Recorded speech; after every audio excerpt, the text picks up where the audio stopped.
Hello friends, आज हम history का बहुत ही important lesson number 1 the rise of nationalism in Europe start कर रहे हैं। अगर हमारा इंटरेस्ट वर्ल्ड हिस्ट्री में है तो आप इसे वर्ल्ड हिस्ट्री का एक फाउंडेशन चैप्टर भी बोल सकते हैं। And this chapter is also connected somewhere to the second chapter of history also, that is nationalism in India. तो जो सेकेंड चैप्टर है हिस्ट्री का, नेशनलिज्म इन इंडिया, वहाँ हमारे देश में नेशनलिज्म स्टार्ट होता है, उसका भी कनेक्शन कुछ ना कुछ इस चैप्टर से है दोस्तों, है ना।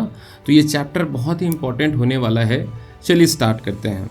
तो यहाँ पर आप देख पाएंगे सबसे पहले है the rise of nationalism in Europe, जो चैप्टर का नाम है वो।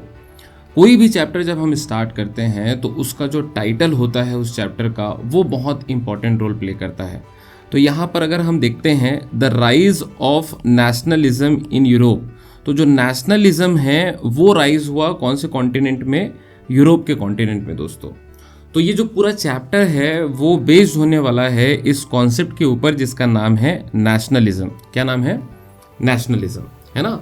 तो चलिए स्टार्ट करते हैं कि ये भाई नेशनलिज्म आखिर है तो है क्या, है ना। तो यहाँ पर आप देखेंगे ये जो नेशनलिज्म का एक बहुत ही इंपॉर्टेंट हमने डेफिनेशन लिखा हुआ है। थोड़ा सा मैं आपको बता देता हूँ कि नेशनलिज्म उस मूवमेंट को कहते हैं, उस पर्टिकुलर आंदोलन को कहते हैं जिसमें एक देश का फॉर्मेशन होता है दोस्तों। और इस पर्टिकुलर प्रोसेस में लोग बाग एक कलेक्टिव आइडेंटिटी को फील करते हैं। फॉर एग्जांपल जैसे मान लीजिए कि हमारे देश में जो नेशनलिज्म का पूरा प्रोसेस हुआ, मूवमेंट चला, उसमें हमने लोगों के दिलों में एक पर्टिकुलर कलेक्टिव आइडेंटिटी को इस्टेब्लिश करने की कोशिश की कि वो सब एक देश को बिलोंग करते हैं, भारत को। और ये हमने कैसे किया? एक जो कॉमन पास्ट होता है, कॉमन कल्चर होता है, कॉमन लैंग्वेज होता है, इन्हीं पर्टिकुलर चीज़ के आधार पे हमने कोशिश किया कि हम देश के लोगों में नेशनलिज्म की भावना को जगा सकें ताकि एक देश बन सके, है ना। सो हियर अगर आप इसको बहुत अच्छे से पढ़ेंगे, देखिए यहाँ पर क्या लिखा है। Nationalism refers to the feeling of oneness. Feeling of oneness मतलब कि हम सब एक हैं। That emerges when people living in a common region share the same historical, political, cultural background। जैसे कि अगर अपन अपने देश के बारे में बात करें तो भारत एक क्या हो गया? भारत सभी के लिए कॉमन रीजन हो गया। लेकिन हम एक कैसे हैं? क्योंकि हम एक हिस्ट्री को बिलोंग करते हैं, हमारा हिस्ट्री एक है, हमारा पॉलिटिकल सिचुएशन एक था। तो इस पर्टिकुलर चीज़ ने हमें क्या कर दिया है? एक कर दिया है ना। फिर उसके बाद आगे देखते हैं, speak the same language, have the same culture, values and consider themselves as one nation, है ना। तो ये एक ब्रॉडर प्रोस्पेक्टिव में दिया गया है कि नेशनलिज्म का डेफिनेशन क्या हो सकता है ना। तो एक बार फिर से यहाँ मैं रिपीट करता हूँ, नेशनलिज्म उस मूवमेंट को कहते हैं जिसमें हम एक देश को बनाते हैं, लोगों के मन में, लोगों के दिलों में कलेक्टिव आइडेंटिटी का फीलिंग डेवलप करके। कलेक्टिव आइडेंटिटी कहाँ से आएगा? तो जो हम कॉमन पास्ट शेयर करते हैं, कॉमन जो हमारा पूरा स्ट्रगल रहा है, कॉमन पॉलिटिकल सिचुएशन रहा है, लैंग्वेज रहा है, उसके आधार पे हम लोगों को एक सूत्र में बांधने की कोशिश करते हैं। तो इसका ब्रॉडर पिक्चर में हम इसको नाम देते हैं नेशनलिज्म का। ओके, आई होप नेशनलिज्म क्या है ये बहुत अच्छे से समझ में आ गया होगा। अब देखिए दोस्तों, ये जो नेशनलिज्म है ये चालू होता है कौन से कॉन्टिनेंट से? यूरोप से। जैसे कि नाम ही यहाँ पर आप देखेंगे, चैप्टर का नाम क्या है? The rise of nationalism in Europe. तो ये जो नेशनलिज्म का पूरा कॉन्सेप्ट है ये चालू कहाँ से हुआ? यूरोप से हुआ, है ना। तो यूरोप में तो भैया 40 से ज़्यादा देश हैं। तो यूरोप का कौन से देश से चालू हुआ? तो फ्रांस से। ओके, सो ये नेशनलिज्म की भावना यूरोप जो कि एक कॉन्टिनेंट है, वहाँ पर बहुत सारे देश हैं। सो उसमें से एक देश था जिसका नाम था फ्रांस। तो ये नेशनलिज्म का जो भावना है वो फ्रांस से स्टार्ट हुआ। और फ्रांस का भी बहुत पुराना हिस्ट्री है। तो फ्रांस में एक बहुत ही इंपॉर्टेंट इवेंट हुआ था जिसको हमने क्लास 9th में भी देखा था, जो है फ्रेंच रिवॉल्यूशन, है ना। तो ये जो नेशनलिज्म की भावना है ये बेसिकली इस फ्रेंच रिवॉल्यूशन से स्टार्ट होता है जो हुआ था 1789 में। कब हुआ था? 1789 में। ओके, अब देखिए दोस्तों, कॉन्सेप्ट बड़ा क्लियर है क्योंकि थोड़ा सा जो पर्टिकुलर कंटेंट है क्लास 9th का वो यहाँ पर आता है। तो थोड़ा सा मैं आपको बता देता हूँ कि क्लास 9th में आखिर हुआ क्या था, और यही इस पूरे चैप्टर का इंट्रोडक्शन भी है। तो थोड़ा सा अच्छे से समझिएगा। देखिए, फ्रेंच रिवॉल्यूशन हुआ 1789 में। कब हुआ फ्रेंच रिवॉल्यूशन? 1789 में, है ना। अब इस फ्रेंच रिवॉल्यूशन के बाद आता है डेमोक्रेसी, और भी कई छोटी छोटी चीजें आती हैं, लेकिन मैं एक ब्रॉडर पिक्चर में आपको बता रहा हूं, क्योंकि पूरे क्लास 9th का फ्रेंच रिवॉल्यूशन तो हम डिस्कस नहीं कर सकते, है ना, वो भी एक काफी बड़ा चैप्टर है ना। तो जो एक मेन फैक्टर है उस पूरे चैप्टर का, वो हम यहाँ पर डिस्कस कर रहे हैं। तो फ्रेंच रिवॉल्यूशन जो 1789 में हुआ, उसके बाद ब्रॉडर रूप में फ्रांस में क्या आता है दोस्तों? डेमोक्रेसी। चूंकि हम लोग 1789 के समय का बात कर रहे हैं, जो कि आज से लगभग 200 साल पुरानी बात है, तो उस समय डेमोक्रेसी जो कॉन्सेप्ट था वो बड़ा नया था। आज तो काफ़ी पुराना है, आज तो हम सभी कंफर्टेबल हैं डेमोक्रेटिक सिस्टम में, लेकिन उस समय डेमोक्रेसी जो था वो काफ़ी नया था। लोगों के पास एक्सपीरियंस नहीं था कि कैसे इसको रन करना चाहिए, है ना। तो लोगों ने काफ़ी गलत डिसीजन लिया, आपस में ही लड़ते झगड़ते रहते थे। इस वजह से लोगों में मैसेज ये गया कि ये जो डेमोक्रेटिक गवर्नमेंट है ये बहुत वीक है ना। डेमोक्रेटिक गवर्नमेंट क्या है दोस्तों? बहुत वीक है। तो इसी का फायदा वहाँ के आर्मी, जो फ्रांस है ना, फ्रांस के आर्मी के लीडर ने उठा लिया, जिसका नाम था नेपोलियन बोनापार्ट। क्या नाम था दोस्तों? Napoleon Bonaparte. और नेपोलियन बोनापार्ट ने अपना डिक्टेटरशिप स्टार्ट कर दिया इस डेमोक्रेटिक गवर्नमेंट को हटाकर। क्यों हटा पाए बहुत आसानी से? क्योंकि वो डेमोक्रेटिक सरकार जो थी वो बहुत ही कमज़ोर थी, बहुत ही वीक थी। और नेपोलियन बोनापार्ट बहुत शक्तिशाली था। क्यों? क्योंकि उस समय वो फ्रांस के आर्मी का हेड था, मुखिया था, लीडर था, है ना। अब जैसे ही वो डिक्टेटर बना, उसने देश को अच्छे से चलाने के लिए कुछ नियम और कानून बनाए, जिसको हमने कहा सिविल कोड। क्या कहा दोस्तों? Civil code. सिविल मतलब होता है सिटीजन्स, और कोड मतलब होता है रूल्स एंड रेगुलेशन।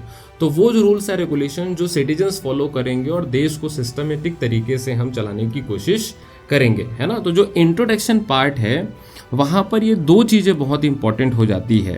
पहला है कि फ्रेंच रिवॉल्यूशन के दौरान कौन कौन से चेंजेस हुए, जिससे कि लोगों में कलेक्टिव आइडेंटिटी की भावना पैदा हुई, है ना। ये फ्रेंच रिवॉल्यूशन आखिर हुआ क्या था? नेशनलिज्म की भावना को जगाने के लिए। और नेशनलिज्म मैंने जैसे पहले ही आपको बताया, एक सेंस ऑफ कलेक्टिव आइडेंटिटी हम लोगों के दिलों में जगाने की कोशिश करते हैं, है ना। तो यहाँ पर ये जो है पहले वाला जो ये पर्टिकुलर मैंने लिखा हुआ है, यहाँ पर हम क्या देखेंगे दोस्तों कि फ्रेंच रिवॉल्यूशन से लोगों के दिलों में कैसे कलेक्टिव आइडेंटिटी की भावना आई और लोगों ने कैसे डेमोक्रेटिक सिस्टम का एस्टैब्लिशमेंट किया। So that we will see in the particular point number A, या फिर टॉपिक नंबर ए। और दूसरा यहाँ पर जो टॉपिक नंबर बी मैंने लिखा है, वो हम ये सिविल कोड के बारे में डिस्कस करेंगे कि सिविल कोड में क्या क्या रूल्स एंड रेगुलेशंस थे जो लोग बेसिकली फॉलो करने वाले थे, है ना। तो इस स्लाइड का जो टारगेट है, जो कॉन्सेप्ट है, वो बहुत ही आसान है कि फ्रेंच रिवॉल्यूशन जो कि नेशनलिज्म के आधार पे नेशनलिज्म लाने के लिए हुआ था, तो फ्रेंच रिवॉल्यूशन से क्या आता है दोस्तों? फ्रांस में डेमोक्रेसी आती है। चूँकि डेमोक्रेटिक सरकार बहुत ही नया था, बहुत ही उनके पास में एक्सपीरियंस की कमी थी, इस वजह से उन्होंने गलत डिसीजन लिया, आपस में लड़ रहे थे, इस वजह से वो बहुत कमज़ोर हो गए। इसी कमज़ोरी का फ़ायदा किसने उठा लिया? नेपोलियन बोनापार्ट ने, जो कि उस समय फ्रांस के आर्मी का लीडर था, और उसने डिक्टेटरशिप स्टार्ट कर दिया यहाँ पर। और डिक्टेटरशिप स्टार्ट करने के बाद में उसने अपने देश फ्रांस को अच्छे से चलाने के लिए कुछ रूल्स एंड रेगुलेशंस बनाए, जिसको हमने कहा सिविल कोड। और सिविल मतलब सिटीजन्स, कोड मतलब रूल्स एंड रेगुलेशंस। तो वो रूल्स एंड रेगुलेशंस जो सिटीजन्स चलाते हैं उसको हमने कहा सिविल कोड। Okay, yes. तो यहाँ तक हमने बहुत अच्छे से समझ लिया है। अब दोस्तों यहाँ पर ये एक शब्द देखने को मिलता है जिसका नाम है यहाँ पर डिक्टेटरशिप, है ना। तो कई बार बच्चे जो हैं वो कंफ्यूज हो जाते हैं कि भाई ये डिक्टेटरशिप और मोनार्क में क्या डिफरेंस होता है, मतलब डिक्टेटर और किंग में क्या डिफरेंस होता है। तो दोस्तों दोनों लगभग समान होते हैं, उनके पावर लगभग समान होते हैं, लेकिन कुछ बेसिक डिफरेंस है। जैसे कि डिक्टेटर जो है ना दोस्तों, वो एक कॉमन फैमिली से आता है, और वो अपने टैलेंट और एक्सपीरियंस और क्वालिटीज़ की वजह से जो है ना, वो टॉप मोस्ट पोजीशन पर पहुंचता है किसी भी देश का। जैसे कि यहाँ पर नेपोलियन एक कॉमन फैमिली से आया, लेकिन उसके कम्युनिकेशन और लीडरशिप क्वालिटी बड़ा शानदार था, जिसकी वजह से वो पूरे फ्रांस का लीडर बन पाया। लेकिन किंग क्या होता है? किंग एक डायनेस्टिक सक्सेशन से आता है।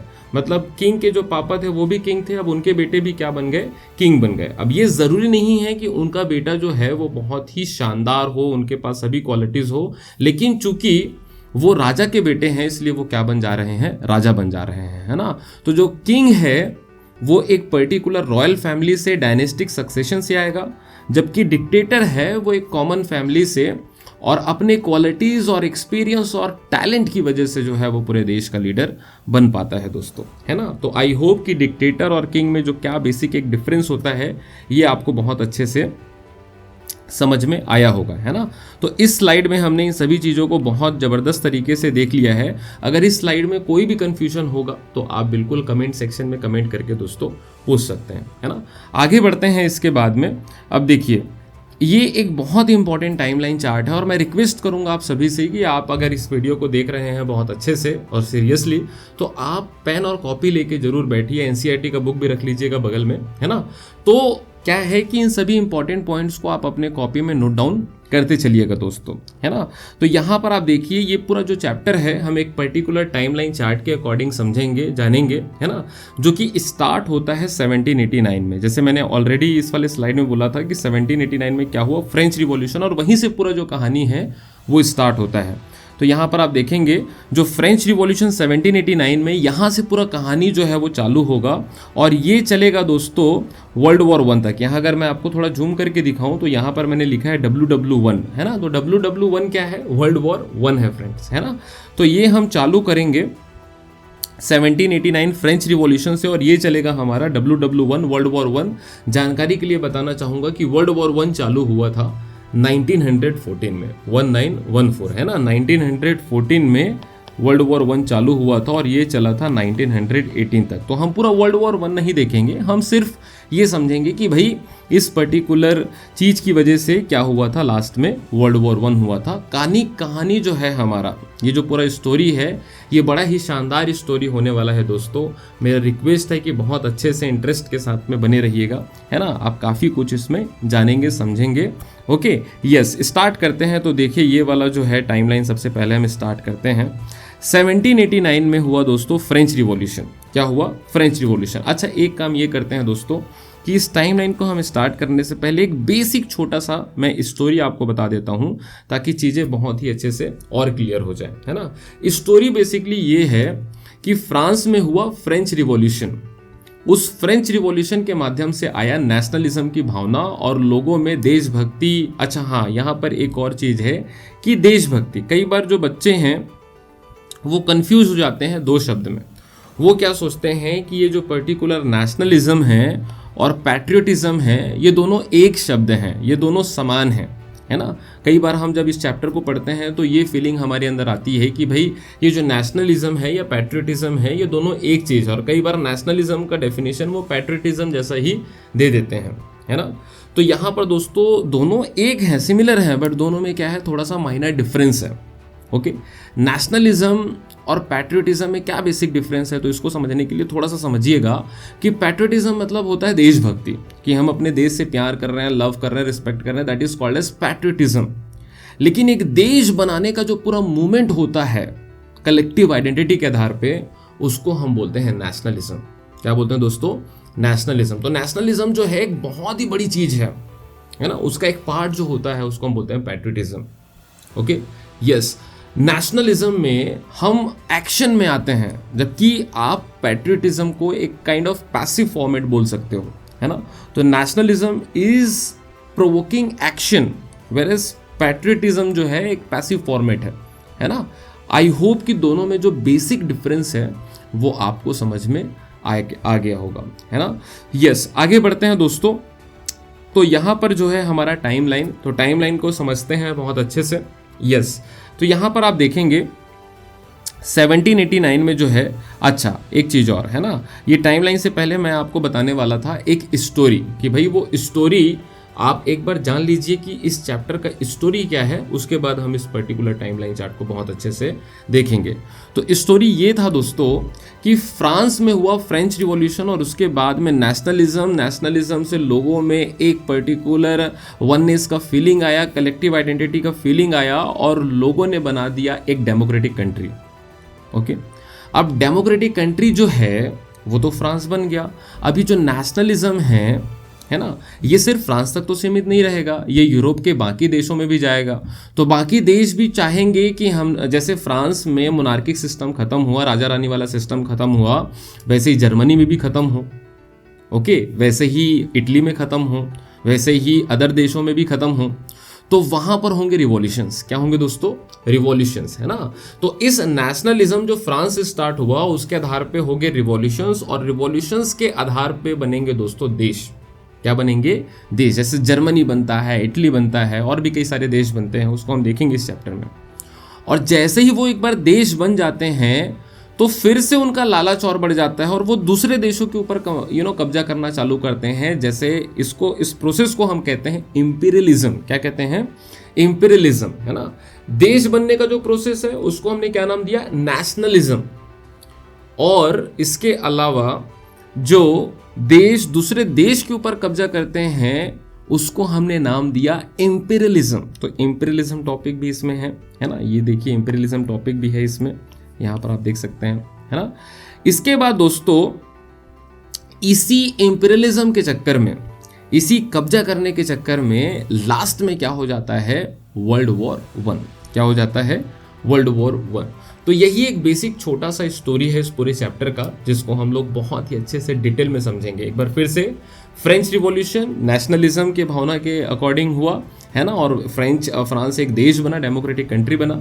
बाद में यही नेशनलिज्म का भावना दूसरे देशों में जाता है और उनको भी लगता है कि मोनार्किक सिस्टम को खत्म करके हमको भी अपने यहाँ डेमोक्रेटिक गवर्नमेंट इस्टेब्लिश करना चाहिए, जो कि बिना रिवॉल्यूशन के पॉसिबल है नहीं। तो उसके लिए क्या हुआ दोस्तों? रिवॉल्यूशंस हुए, और रिवॉल्यूशंस करने के बाद में लास्ट में बनते हैं देश। जैसे कि जर्मनी बना, इटली बना। अब जैसे ही देश बन गया, उन्होंने छोटे छोटे दूसरे देशों के ऊपर, छोटे छोटे दूसरे एरियाज के ऊपर में कब्जा करना चालू किया, जिसको हमने नाम दिया इंपीरियलिज्म। क्या नाम दिया दोस्तों? इंपीरियलिज्म। और लास्ट में इसी इंपीरियलिज्म, इसी कब्जा करने के चक्कर में लास्ट में क्या हो जाता है? यही वर्ल्ड वॉर 1 हो जाता है। क्योंकि भाई जब आप कब्जा करोगे तो झगड़ा तो होगा ही, और यही झगड़ा, छोटा झगड़ा जो है वो बढ़ते बढ़ते बढ़ते किसका रूप ले लिया? वर्ल्ड वॉर 1 का रूप ले लिया दोस्तों, है ना। तो इसी को हम चलिए समझते हैं इस पूरे टाइमलाइन चार्ट के माध्यम से। तो देखिए दोस्तों, ये हुआ फ्रेंच रिवॉल्यूशन कब हुआ? 1789 में। तो 1789 में हमारा हो गया फ्रेंच रिवॉल्यूशन, है ना। अब इसके बाद में डेमोक्रेसी आई। डेमोक्रेसी को हटा के कौन आ गया? नेपोलियन। तो नेपोलियन आता है 1804 में, और वो लेके आता है दोस्तों सिविल कोड। सिविल कोड भी 1804 में ही आया था, है ना। अब इसके बाद में नेपोलियन की लालच जो है वो बहुत ज़्यादा बढ़ जाती है। नेपोलियन अब फ्रांस का राजा बन चुका था, पूरे उसको दुनिया का राजा बनना है। वो छोटे छोटे दूसरे टेरिटरीज पर कब्जा करना चालू कर दिया, जिसकी वजह से उसने दोस्त कम और दुश्मन ज़्यादा बना लिया। किसने? नेपोलियन ने। और उसी सभी दुश्मनों ने मिलकर नेपोलियन के ऊपर अटैक कर दिया, जिसका नाम है बैटल ऑफ वाटरलू। क्या नाम है दोस्तों? बैटल ऑफ वाटरलू, है ना। ये कब हुआ था? 1815 में। अब इस बैटल ऑफ वाटरलू में नेपोलियन की क्या हो जाती है? हार हो जाती है। अब जैसे ही बैटल ऑफ वाटरलू में नेपोलियन की हार हो जाती है, जैसे आप हर बैटल में होता है, लास्ट में एक ट्रीटी होता है, एक एग्रीमेंट होता है। तो यहाँ भी एक ट्रीटी हुआ, एक एग्रीमेंट हुआ, जिसका नाम है ट्रीटी ऑफ वियना। ये भी दोस्तों 1815 में हुआ था। इस ट्रीटी ऑफ वियना में चूंकि फ्रांस हार गया था, तो फ्रांस के ऊपर काफ़ी सारे पेनल्टीज लगते हैं। और मैंने जैसे पहले ही बताया आपको कि नेपोलियन क्या था? नेपोलियन दोस्तों एक डिक्टेटर था। तो इस ट्रीटी ऑफ वियना के बाद में काफ़ी सारे बदलाव आते हैं। डिक्टेटर को हटा के मोनार्किक सिस्टम लाया जाता है, राजा रानी वाला सिस्टम फिर से स्टैब्लिश किया जाता है। उसी के अगेंस्ट में फिर से होता है दोस्तों रिवॉल्यूशन, क्योंकि राजा रानी वाला सिस्टम फिर से आ गया ट्रीटी ऑफ वियना के बाद में। नेपोलियन हार गया था, नेपोलियन का डिक्टेटरशिप खत्म हो गया। नेपोलियन का डिक्टेटरशिप जैसे ही खत्म होता है, मोनार्किक सिस्टम वापस आ जाता है फ्रांस में, और उसी के खिलाफ फिर से रिवॉल्यूशन होगा, जिसको हमने नाम दिया है जुलाई रिवॉल्यूशन। क्या नाम दिया है दोस्तों? जुलाई रिवॉल्यूशन। मैं बताना चाहूँगा जुलाई रिवॉल्यूशन भी हुआ है फ्रांस में, और ये हुआ है दोस्तों 1830 में। अब जुलाई रिवॉल्यूशन जैसे ही हुआ फ्रांस में, फ्रांस के जस्ट ऊपर में है एक देश जिसका नाम है बेल्जियम, है ना। जैसे हमारे भारत देश के ऊपर नेपाल है ना, वैसे ही फ्रांस के ऊपर क्या है? बेल्जियम है। तो ये बेल्जियम में भी दोस्तों हो गया रिवॉल्यूशन 1830 में, है ना। भाई अब इतना बड़ा रिवॉल्यूशन हो रहा है, तो उस रिवॉल्यूशन का असर तो आसपास के देशों में होगा ही होगा। तो इसका असर कहाँ हुआ? बेल्जियम में हुआ। कौन सी ईयर में? 1830 में। ओके, अब इसके बाद एक और यूरोप का देश था जिसका नाम है ग्रीस। तो ग्रीस में भी रिवॉल्यूशन हो गया और फाइनली ग्रीस को आज़ादी मिली 1832 में। कब आज़ादी मिली दोस्तों? 1832 में, है ना। ये आप देख रहे हैं, ये नेशनलिज्म की भावना कहाँ से स्टार्ट हुई? फ्रांस से स्टार्ट हुई, फिर ये दुनिया के बाकी देशों में गया और फिर अब वहाँ भी क्या होने लग रहा है? रिवॉल्यूशन होने लग रहा है दोस्तों। जुलाई रिवॉल्यूशन हो गया, बेल्जियम का रिवॉल्यूशन हो गया, ग्रीस का रिवॉल्यूशन हो गया। अब इसी तरीके से एक और पर्टिकुलर मूवमेंट चलेगा जर्मनी में जिसका नाम है फ्रैंकफर्ट पार्लियामेंट। क्या नाम है दोस्तों? Frankfurt parliament. यहाँ भी कॉन्स्टिट्यूशन लाने के लिए जर्मनी में ये फ्रैंकफर्ट पार्लियामेंट हुआ था। कौन सी ईयर में? 1848 में, है ना। तो इसके बाद में एक और रिवॉल्यूशन होता है फ्रांस में फिर से, जिसका नाम है रिवॉल्यूशन ऑफ फ्रांस इन मई के महीने में हुआ था, 1848 में हुआ था। तो यहाँ आप देख सकते हैं दोस्तों, ये वाला पीरियड देखिए, ये यहाँ से लेके पूरा यहाँ तक ये दिख रहा है। इसको हम क्या कहते हैं? Age of revolutions. क्या कहते हैं इसको? एज ऑफ रिवॉल्यूशन, क्योंकि यहाँ पर रिवॉल्यूशन के ऊपर रिवॉल्यूशन, रिवॉल्यूशन के ऊपर रिवॉल्यूशन हुआ था और टारगेट और ऑब्जेक्टिव सिर्फ एक था कि एक ऐसा देश बनाया जाए जहाँ पर कॉन्स्टिट्यूशन हो, जहाँ पर डेमोक्रेटिक सरकार हो, है ना। तो this particular period from 1830 to 1848 is called as age of revolution, क्योंकि बहुत सारे इसमें क्या हुए थे? रिवॉल्यूशन हुए थे। अब उसके बाद में भाई जैसे ही रिवॉल्यूशन हो जाएगा, देश बनेंगे। अब बहुत ही आसान गेसिंग यहाँ पर लगाना है, क्या बनेंगे? देश बनेंगे, है ना। इसमें से कुछ रिवॉल्यूशन सक्सेसफुल रहे तो कुछ रिवॉल्यूशन अनसक्सेसफुल भी रहे दोस्तों, है ना, उसको हम समझेंगे। यस, तो इसके बाद में क्या बनते हैं? देश बनते हैं, जैसे कि जर्मनी बनता है, इटली बनता है, ब्रिटेन हालांकि पहले ही बन चुका था यहाँ पर, इसीलिए मैंने इसको रेड कलर में इंडिकेट किया है। ये सीक्वेंस में नहीं आ रहा है, देखेंगे आप ब्रिटेन का, तो ये 1848, 1871, 1871, ब्रिटेन 1801 है। लेकिन चूंकि इस टॉपिक के साथ में है इसीलिए मैंने इसको ले लिया है और इसको डिफरेंट कलर से भी मैंने शो किया है ना। तो ब्रिटेन बनेगा, इटली बनेगा, जर्मनी बनेगा, ये सभी देश बनते हैं। ब्रिटेन का थोड़ा सा केस क्या है? स्ट्रेंज है, इसीलिए हमने इसको डिफरेंट कलर से शो किया है। कैसे स्ट्रेंज है वो मैं आगे आपको डिटेल एक्सप्लेनेशन में बताऊंगा। अब जैसे ही दोस्तों देश बन जाता है, देश को विजुअलाइज करना ज़रूरी है, क्योंकि जैसे अगर मैं भारत बोल रहा हूँ तो भारत को आप कैसे विजुअलाइज करोगे? तो उसके लिए हम बनाते हैं भारत माता। अब जो भारत माता हमारे देश का एक प्रतीक है, एक सिंबल बन जाता है दोस्तों, एक पर्सोनिफिकेशन है कि हमने अपने देश को एक पर्सन के रूप में इमेजिनेशन किया है। तो इसी को हम क्या कहते हैं? विजुअलाइजेशन ऑफ द नेशन, है ना। तो ये हम समझेंगे बहुत अच्छे से। उसके बाद में इन देशों का लालच और बढ़ जाता है और ये अपने टेरिटरी को और एक्सपैंड करना चाहते हैं। जर्मनी अपने टेरिटरी को एक्सपैंड करना चाहता है, ब्रिटेन अपने टेरिटरी को एक्सपैंड करना चाहता है, फ्रांस अपने टेरिटरी को एक्सपैंड करना चाहता है। और इसी एक्सपेंशन के चक्कर में वो दुनिया के छोटे छोटे बाकी देशों के ऊपर कब्जा करना चालू कर देते हैं दोस्तों, जिसकी वजह से होता है लड़ाई और झगड़े। और यही छोटे छोटे लड़ाई और झगड़े लास्ट में जाके किसका रूप ले लेते हैं? वर्ल्ड वॉर 1 में। ये जो लड़ाई झगड़ा सबसे ज़्यादा हुआ था, ये हुआ था बाल्कन रीजन में। और इसी लड़ाई झगड़े की वजह से क्या हो गया लास्ट में? वर्ल्ड वॉर 1, जिसका नुकसान पूरे दुनिया को उठाना पड़ा। कई देश तो बिल्कुल बर्बाद से हो गए थे इस वर्ल्ड वॉर 1 के बाद में। Okay, yes. और कहीं ना कहीं ये जो वर्ल्ड वॉर 1 है, ये एक रीज़न था वर्ल्ड वॉर 2 का भी। किसका? वर्ल्ड वॉर 2 का, है ना।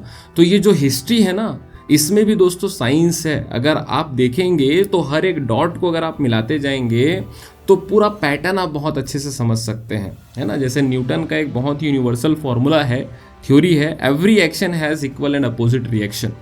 तो हिस्ट्री भी उसी पर्टिकुलर थ्योरी के आधार पे है दोस्तों। आप एक्शन और उसका रिएक्शन प्रिडिक्ट करते चलिए, आप पूरे कॉन्सेप्ट को बहुत अच्छे से समझ जाएंगे, है ना।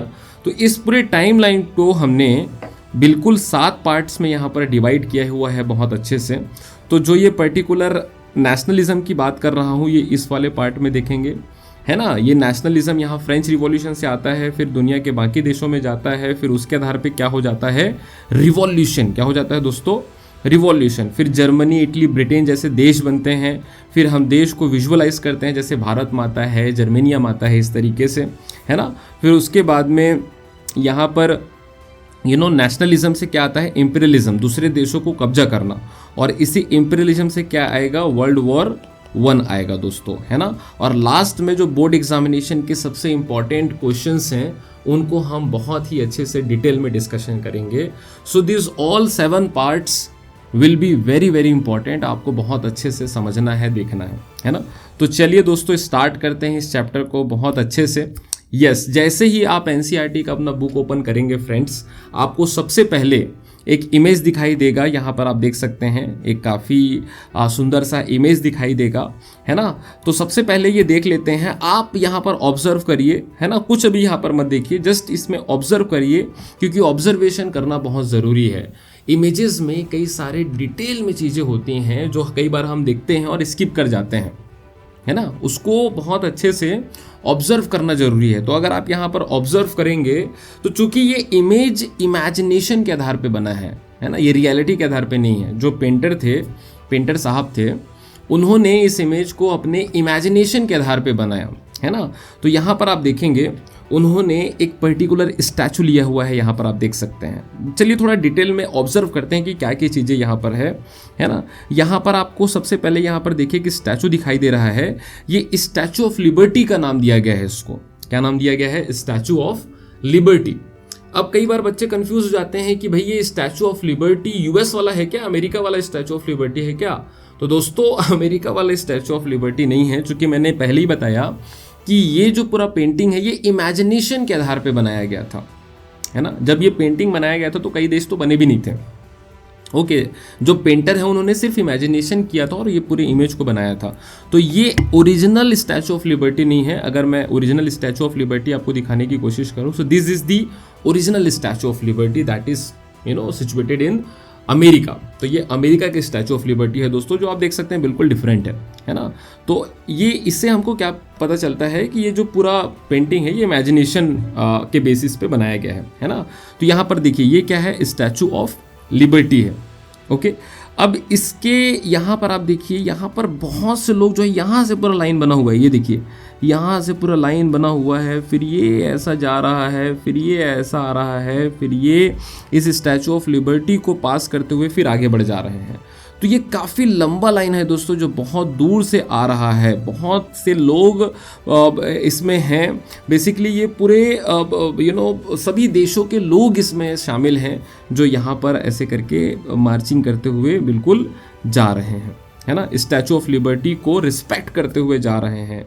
ओके, इन्होंने अपने अपने देशों का क्या रखा हुआ है? फ्लैग। यहाँ पर आप देख सकते हैं झंडे इन्होंने रखे हुए हैं। झंडे बहुत इंपॉर्टेंट सिंबल हैं, एक देश की पहचान होता है दोस्तों झंडे, है ना। तो काफ़ी सारे यहाँ पर आप देखेंगे झंडे आपको दिखाई दे रहे हैं, जो डिफरेंट कंट्रीज को यहाँ पर रिप्रेजेंट करता है। उसके बाद यहाँ पर आप देखेंगे नीचे में, अगर नीचे में आप बहुत अच्छे से माइन्यूटली ऑब्जर्व करेंगे, मैं आपको दिखाना चाहूँगा, ये आप देखिए दोस्तों, ये आपको मुकुट वगैरह दिखाई देंगे जो पड़े हुए हैं, है ना। मुकुट, ये टूटा हुआ मुकुट है, ये गिरा हुआ मुकुट है ना। तो मुकुट किसकी निशानी है? मुकुट जो है वो निशानी है एक रॉयल्टी का, एक किंगडम का, एक मोनार्क सिस्टम का। तो चूंकि यहाँ पर मुकुट को पूरा तोड़ दिया गया है, फेंक दिया गया है, इसका मतलब ये हो सकता है कि मोनार्की सिस्टम यहाँ पर पूरी खत्म हो चुकी है। जो पेंटर का इमेजिनेशन है वो क्या है कि मोनार्की सिस्टम यहाँ पर पूरा खत्म हो चुका है दोस्तों, है ना। अब यहाँ पर आप देखिए कि यहाँ पर अगर आप ऊपर में देखेंगे तो ऊपर में आपको जीसस क्राइस्ट, है ना, ये प्रभु यीशु आपको दिखाई देंगे। उसके आसपास ये परियां दिखाई देंगी, सेंट्स जो है संत महात्मा लोग दिखाई देंगे यहाँ पर। तो ये ऊपर से इस पूरे चीज़ को देख रहे हैं बहुत अच्छे से, और यहाँ पर आप देखिए ये अपना सपोर्ट भी दे रहे हैं, अपना ब्लेसिंग्स भी दे रहे हैं कि जो भी चीज़ हो रहा है अच्छा हो रहा है ना। हमारा आशीर्वाद आप सभी के साथ में है। क्यों अच्छा हो रहा है? क्योंकि ये मोनार्किक सिस्टम दोस्तों खत्म होके एक नया सिस्टम बन रहा है। एक नया सिस्टम जो है वो पेंटर इमेजिनेशन कर रहा है। अब वो नया सिस्टम क्या हो सकता है? वो नया सिस्टम देखिए, statue of liberty. Statue of liberty, तो ये लिबर्टी को सिंबलाइज कर रहा है, आज़ादी को सिंबलाइज कर रहा है। किससे आज़ादी? तो ये जो मोनार्किक सिस्टम है दोस्तों, उससे आज़ादी। अब ये आज़ादी मिलने के बाद में एक नया देश बन रहा है ना, जो कि डेमोक्रेटिक रिपब्लिक होगा। कैसा होगा? डेमोक्रेटिक रिपब्लिक, जहां पर जो लीडर है वो चुन के आएगा और जो डेमोक्रेटिक प्रिंसिपल आधार पे होगा, है ना, जो कॉन्स्टिट्यूशन के आधार पे चलेगा, लोग बाग अपने लीडर को चुनेंगे, तो ऐसे सिस्टम को हम क्या कहते हैं, डेमोक्रेटिक रिपब्लिक, है ना। और उसका प्रतीक उन्होंने बनाया है इस स्टैचू ऑफ लिबर्टी को, जिसको सभी लोग जो हैं वो रिस्पेक्ट देते हुए जा रहे हैं, है ना। और यहाँ ऊपर से जो प्रभु यीशु है और बाकी सभी सेंट हैं, परियां हैं, वो अपना ब्लेसिंग्स जो हैं इस पूरे प्रोसेस को यहाँ पर बहुत अच्छे से दे रही हैं। और यहाँ पर सभी देश के लोग जो है वो मार्चिंग करते हुए आगे जा रहे हैं, है ना। तो ये एक क्या हुआ फ्रेंड्स, ऑब्जर्वेशन हुआ।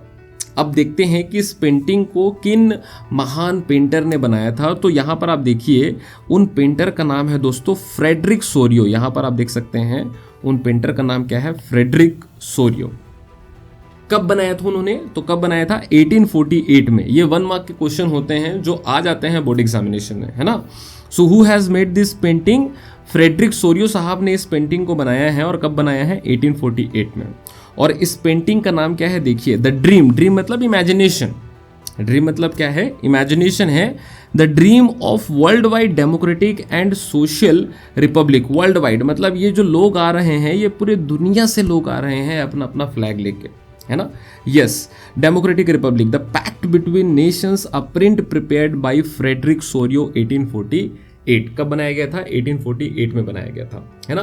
तो आई होप इस पेंटिंग के बारे में, इस पर्टिकुलर इमेजिनेशन के बारे में आपको थोड़ा पता चला होगा। अगर एक शब्द में मैं कहूँ इसको, एक लाइन में मैं कहूँ इसको, तो यहाँ पर फ्रेडरिक सोरियो का जो इमेजिनेशन है वो इतना है कि मोनार्किक सिस्टम खत्म करके और एक नया सिस्टम इस्टेब्लिश करने की बात कर रहे हैं वो, जो कि है डेमोक्रेटिक रिपब्लिक, एक डेमोक्रेटिक कंट्री इस्टेब्लिश करना चाहते हैं। और एक चीज़ जो हमने इन पूरे बातों में मेंशन करना अभी बाकी है, वो है एक बहुत ही इंपॉर्टेंट यहाँ पर पावरफुल शब्द, जिसका नाम है फ्रैटर्निटी, है ना।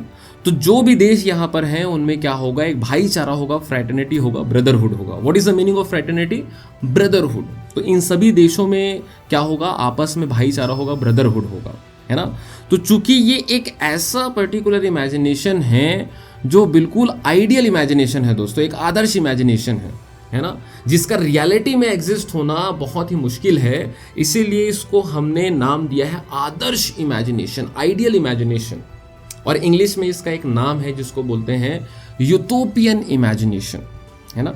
तो चूंकि ये एक ऐसा इमेजिनेशन, जैसे मैंने आपको बताया, that is very rare to exist in reality, that is next to impossible है ऐसा पूरा इमेजिनेशन करना, है ना। कि सभी देश, अभी आप देखिए दुनिया में बहुत सारे देश हैं, क्या सभी देशों के बीच में आपस में फ्रैटर्निटी है, भाईचारा है क्या, नहीं, है ना। हम ऐसा इमेजिनेशन कर सकते हैं कि होना चाहिए, बट एक्चुअल में ऐसा ला पाना इज नेक्स्ट टू इम्पॉसिबल। और यही आदर्श चीज को हम बोलते हैं, आदर्श सोसाइटी, आदर्श समाज वाला जो कॉन्सेप्ट है उसको बोलते हैं यूटोपियन विजन। क्या बोलते हैं दोस्तों, यूटोपियन विजन, या फिर यूटोपियन सोसाइटी आप बोल सकते हैं, जहां पर कोई लड़ाई झगड़ा ना हो, जहां पर सभी लोग आपस में मिलजुल कर भाईचारे के साथ में रहे, जहां हर देश डेमोक्रेटिक हो। तो ये क्या है, एक यूटोपियन विजन है, एक आइडियल विजन है, that is not possible to exist in reality. Okay friends, तो इनके सभी पॉइंट्स को एक एक करके हम समझते हैं। यहाँ पर आप देख सकते हैं Frederick Sorio vision of world. अब जैसे कि मैंने पहले ही बताया कि ये फ्रेंच आर्टिस्ट हैं, 1848 में इन्होंने बनाया था ये पर्टिकुलर प्रिंट को। और यहाँ पर आप देखिए कि ये जो पर्टिकुलर प्रिंट है, इसमें यूरोप और अमेरिका के लोग जो हैं वो आगे चल रहे हैं। यहाँ पर आप देखेंगे बाकी सभी दुनिया के लोग आ रहे हैं, लेकिन इसमें जो यूरोप और अमेरिका के लोग जो हैं वो आगे चल रहे हैं। उस समय मैं बताना चाहूँगा कि अमेरिका 1848 तक एक देश बन चुका था, है ना। यहाँ पर आप देखिए जर्मनी का आपको फ्लैग देखने को मिलेगा। तो जर्मनी का जो फ्लैग है उस समय 1848 में जब हमारे फ्रेडरिक सोरियो साहब बना रहे थे, तो उनको ऐसा लग रहा था कि जर्मनी एक देश बन जाएगा। फ्रैंकफर्ट पार्लियामेंट आप याद करिए, तो उस समय स्ट्रगल चल रहा था जर्मनी में उसको देश को बनाने के लिए, है ना। तो इसलिए उन्होंने जर्मनी और बाकी यूरोपियन कंट्रीज को आगे रखा है इस पूरे उसमें और पेंटिंग में। और यहाँ पर जो स्टैचू ऑफ लिबर्टी यहाँ पर देख रहे हैं, इसको अगर आप बहुत ही अच्छे से ऑब्जर्व करेंगे, थोड़ा सा मैं इसको इमेज को बढ़ा देता हूँ, तो ये आप देखिए दोस्तों, स्टैचू ऑफ लिबर्टी के एक हाथ में आपको टॉर्च दिखाई देगा। ये क्या है, टॉर्च है। दूसरे हाथ में आपको एक बुक जैसा दिखाई देगा जो कि एक काइंड ऑफ कॉन्स्टिट्यूशन जैसा है है ना। तो यहाँ पर आप देखेंगे दोनों का मतलब क्या है, ये जो टॉर्च है और ये जो पर्टिकुलर चार्टर है, एक रूल ऑफ बुक है, इसका मतलब क्या है। तो टॉर्च दोस्तों यहाँ पर बता रहा है इनलाइटनमेंट को। किसको बता रहा है? इनलाइटनमेंट को। इनलाइटनमेंट मतलब कि होता है कि नॉलेज, है ना। एक आप बोल सकते हैं कि जो लाइट होता है ना वो हमारे डार्कनेस को ख़त्म कर देता है। तो नॉलेज जो होता है ना दोस्तों वो हमारे इग्नोरेंस को ख़त्म कर देता है, हमारी मूर्खता को ख़त्म कर देता है। तो ये वो टॉर्च सिंबलाइज कर रहा है। I hope this picture is clear. अब इसके बाद जो नेक्स्ट है वो है charter of rights of man in the order, है ना। तो ये charter of rights in the man in the order क्या बता रहा है कि देश जो चलेगा वो रूल्स एंड रेगुलेशंस के हिसाब से चलेगा। लेकिन यहाँ पर एक जो पर्टिकुलर चीज़ है, यहाँ पर आप देखिए charter of the rights of man बस लिखा गया है, वीमेन यहाँ पर नहीं है। इसका मतलब ये है कि उस समय का जो समाज था उसमें विमेन को इक्वल राइट्स नहीं मिलता था। विमेन को काफ़ी पैसिव सिटीजन के पॉइंट ऑफ व्यू से समझा जाता था, है ना। तो विमेन के साथ में यहाँ पर इक्वालिटी नहीं की गई है, विमेन को बिल्कुल साइड में रखा गया है ना। सिर्फ यहाँ पर मेन की बात की गई है, जो पुरुष हैं सिर्फ उनकी बात की गई है ना। I hope this is also clear. अब इसके बाद में जो सेकेंड पॉइंट आप देखिए, shattered remains of the absolutist institution. अब ये जो एब्सोल्यूटिस्ट मतलब क्या होता है, जिनके पास में सभी पावर होते हैं, जैसे राजा रानी, है ना। अब यहाँ पर आप देखिए ये जो फोरग्राउंड की बात की गई है, यहाँ पर जो राजा रानियों का जो पूरा सिस्टम है, जो पूरा पीरियड था, उसको पूरा यहाँ पर माना गया है कि खत्म हो चुका है। It is completely shattered. Okay, तो मोनार्क सिस्टम जो है इन्होंने पूरा अपने इमेजिनेशन में ख़त्म कर दिया है बिल्कुल, है ना। यस। उसके बाद में देखिए यहाँ पर आगे बढ़ते हैं। यहाँ पर आप देखेंगे the process was led by the United states and Switzerland followed by France and Germany. तो फ्रांस और जर्मनी जो है वो अमेरिका और स्विट्जरलैंड को फॉलो करते हैं, है ना। Following the German people are the people of Austria, the kingdom of the two Sicilies, Lombardy, और ये फिर बाकी देश आते जाते हैं, है ना। तो यहाँ पर आप देखेंगे ये आपको फ्रांस, फिर उसके बाद में जर्मनी, और उसके आगे जो है वो अमेरिका और स्विट्जरलैंड के जो हमारे देश हैं वो आगे निकल चुके हैं वो, है ना। यहाँ पर आपको फ्रांस और जर्मनी देखने को मिलेगा, फिर आगे जाके ऐसे पूरा ये चलते जाता है। Okay, yes. फिर उसके बाद आप देखिए ऊपर से आप देखेंगे क्राइस्ट, सेंट्स एंड एंजल, ये जो है क्राइस्ट, सेंट्स एंड एंजल, ये आप देख रहे हैं, है ना। ये जो है फ्रैटर्निटी, ये फ्रैटर्निटी जो मतलब भाईचारा आने का ये जो है वो ब्लेसिंग्स दे रहे हैं ऊपर से कि सभी जो चीज़ें हैं वो काफ़ी अच्छी चल रही हैं और पूरे जो देश में क्या हो, भाईचारा हो, फ्रैटर्निटी हो, है ना। During the 19th century, nationalism emerged as a force which brought huge changes in the political and mental world of Europe. The end result of these changes was the emergence of nation state, है ना।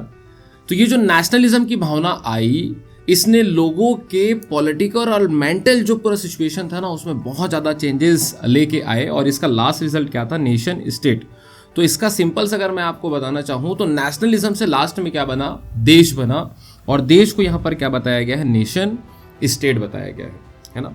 अब चूंकि हम यहाँ पर nation state की बात कर रहे हैं, तो जैसे नेशनलिज्म को बहुत अच्छे से हमने समझा, तो नेशन स्टेट को भी देख लेते हैं अच्छे से। नेशन स्टेट का डेफिनेशन यहाँ पर फिर से एक फ्रेंच फिलोसोफर ने दिया है जिनका नाम है अर्नेस्ट रेनान, है ना। तो अर्नेस्ट रेनान साहब ने नेशन स्टेट के बारे में कुछ बोला है, उसको हम देखेंगे आने वाली स्लाइड्स में।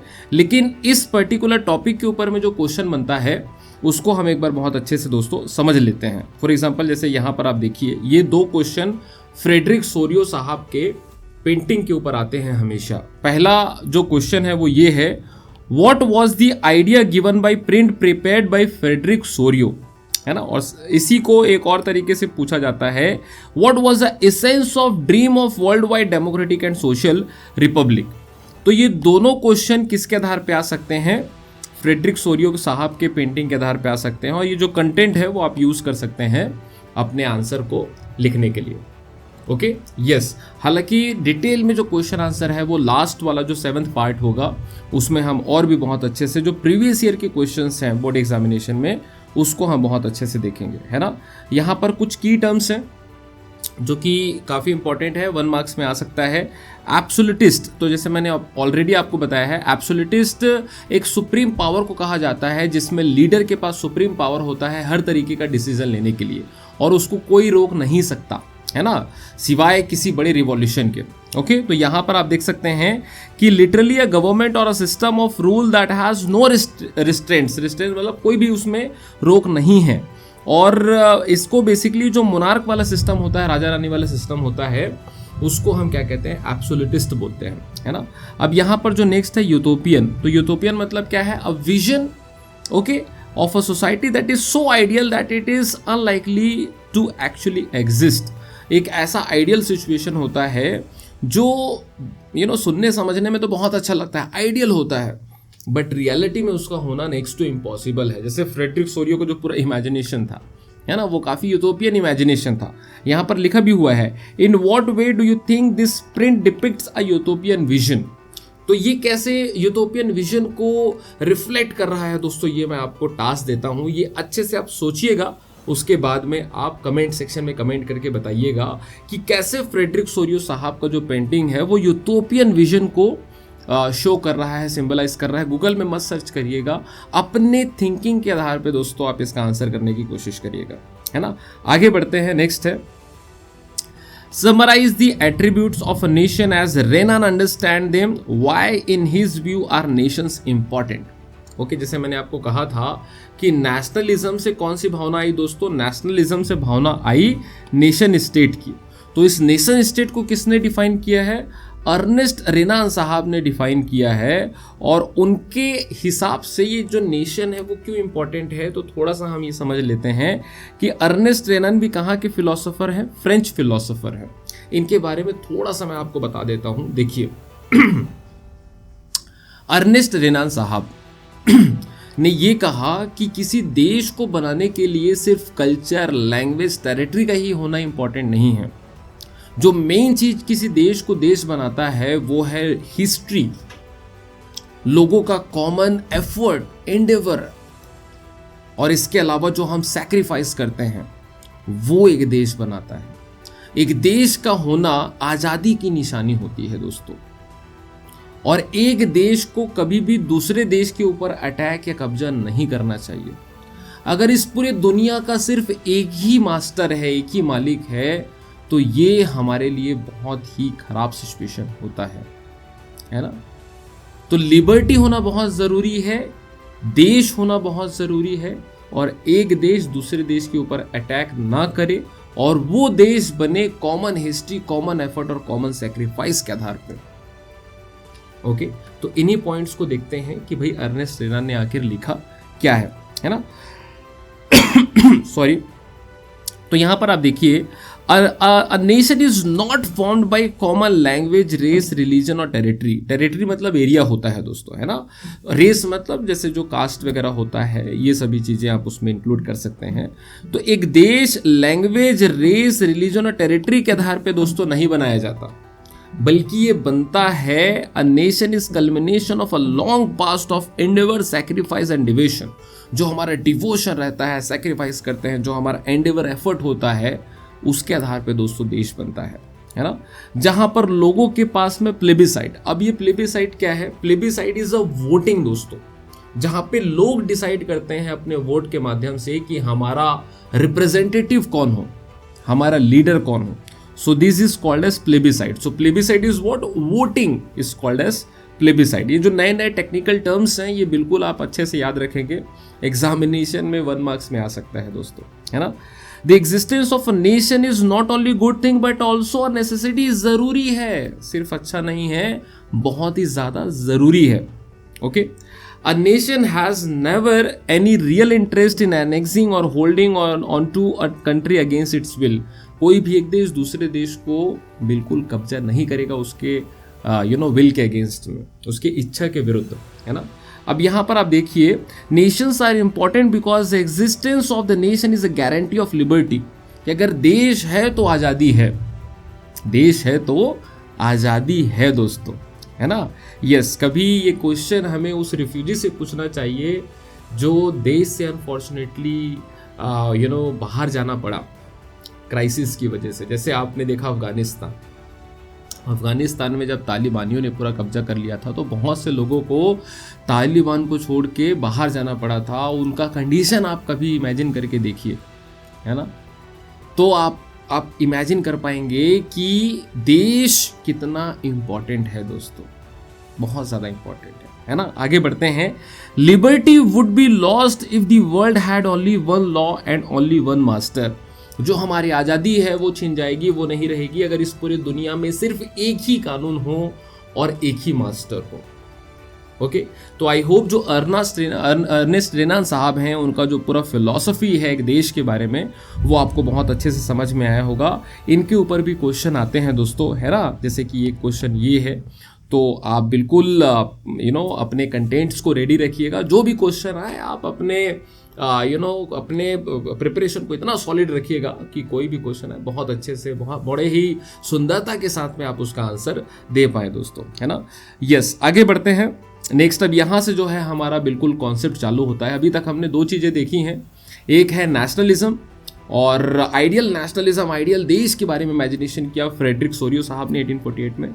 और उस नेशनलिज्म से आता है देश, नेशन स्टेट। तो नेशन स्टेट के बारे में फिलॉसफी दिया है अर्नेस्ट रेनन साहब ने, जो कि फ्रेंच फिलोसोफर थे।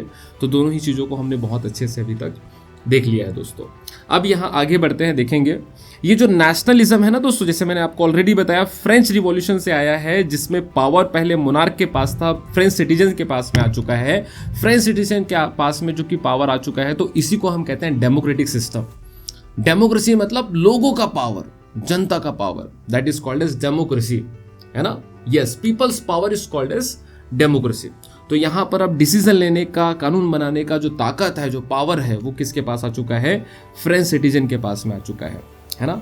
अब चूंकि आप जानते हैं दोस्तों कि एक एरिया में लोगों को रख मात्र देने से वो देश नहीं बन जाता। उन देश के लोगों में अपने देश के प्रति प्यार की भावना भी होनी चाहिए, रिस्पेक्ट की भावना भी होनी चाहिए, प्राउड वाली फीलिंग भी होनी चाहिए। तो इन्हीं रिस्पेक्ट और इन्हीं प्यार को जगाने के लिए एक कलेक्टिव आइडेंटिटी होना बहुत ज़रूरी है। और इसी कलेक्टिव आइडेंटिटी ये कैसे फ्रांस के लोगों में आ पाएगी, इसके लिए जो वहाँ के लीडर्स ने कुछ काफ़ी सारे चीज़ें की हैं, जो यहाँ पर हम इस वाले पूरे टॉपिक में देखेंगे। ये टॉपिक क्या है? ये टॉपिक है दोस्तों कि फ्रांस के लोगों में कलेक्टिव आइडेंटिटी की भावना कैसे जगी, इसके लिए ये सभी अरेंजमेंट्स किए गए थे। तो एक एक करके हम देखते हैं, है ना। जैसे कि पहला पॉइंट है, सबसे पहले मैं आपको थोड़ा सा बता देता हूँ इसके बारे में, उसके बाद हम इन सभी पॉइंट्स को समझेंगे।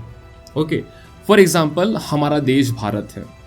भारत में बहुत ज़्यादा डाइवर्सिटी है। For example Hindu, Muslim, Christian, Sikh, upper caste, lower caste, educated, uneducated, regions बहुत सारे डिवाइडेड है ना। जैसे Maharashtrian, okay, south Indian, north eastern, इस तरीके से बहुत सारे डिविजन्स है, बहुत सारे डाइवर्सिटी है दोस्तों हमारे देश में।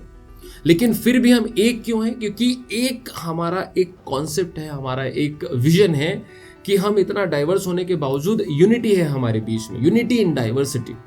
और इसका सिंबल कुछ बनाया गया है। जैसे कि एक हमारे देश में सिंबल है हमारे देश का विजुअलाइजेशन, हमारे देश का पर्सोनिफिकेशन, जिसका नाम है भारत माता, है ना। तो जब भी हम भारत माता बोलते हैं, हम भूल जाते हैं कि हम हिंदू हैं कि मुस्लिम हैं, है ना। हम सब एक हो के फिर सोचते हैं।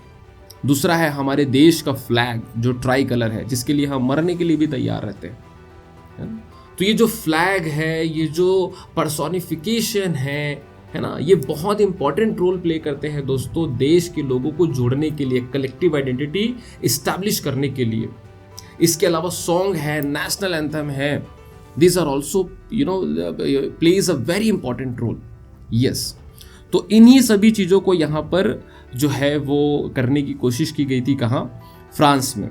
तो जैसे दोस्तों एशियन कंट्रीज़ में और हमारे भारत में मदरलैंड का कॉन्सेप्ट है, उसी तरीके से फ्रांस और अदर यूरोपियन कंट्रीज़ में फादरलैंड का कॉन्सेप्ट है ना। तो ये फादरलैंड जो है, जैसे मैंने आपको ऑलरेडी बताया, फ्रेडरिक सोरियो का जो स्टैचू ऑफ लिबर्टी था, उनके एक हाथ में टॉर्च था, तो दूसरे हाथ में चार्टर ऑफ द मैन था। मतलब नियम और कानून सिर्फ पुरुष के लिए था, मेल के लिए था, फीमेल की कोई बात ही नहीं हो रही थी। तो ये दर्शाता है कि जो यूरोप का समाज है, यूरोप का सोसाइटी है, वो शुरू से ही पैट्रियाटिक रहा है, पैट्रियार्कियल रहा है, माय मिस्टेक, पैट्रियार्कियल रहा है। इसका मतलब यह पुरुष प्रधान, जहाँ पर मेल डोमिनेट करता है फीमेल को। है ना। तो इसीलिए वहाँ पर जो मातृभूमि वाला कॉन्सेप्ट नहीं है, पितृभूमि वाला कॉन्सेप्ट है, फादरलैंड वाला कॉन्सेप्ट है। कहाँ पर? फ्रांस में और अदर यूरोपियन कंट्रीज में भी, है ना। तो वहाँ के लोग अपने देश को फादरलैंड के रूप में इमेजिन करते हैं। फाइन। तो इसीलिए यहाँ पर क्या आया है? फादरलैंड एंड ले सितोइन। ओके, तो फादरलैंड मतलब क्या है कि हम, ये पूरा देश हमारा पितृ है, पितृभूमि है, और हम इसके सिटीजन्स हैं, हम इसके बच्चे हैं। तो इस तरीके से कोशिश की गई है कि सभी फ्रांस के लोगों को एक रखा जाए, एक सूत्र में बांधा जाए। ओके, उसके बाद में जो पावर पहले राजा के पास था, मोनार्क के पास था, वो किसके पास आ चुका है? कॉमन पब्लिक के पास आ चुका है, कॉमन पीपल के पास आ चुका है, डेमोक्रेसी आ चुकी है। इसका मतलब यही है।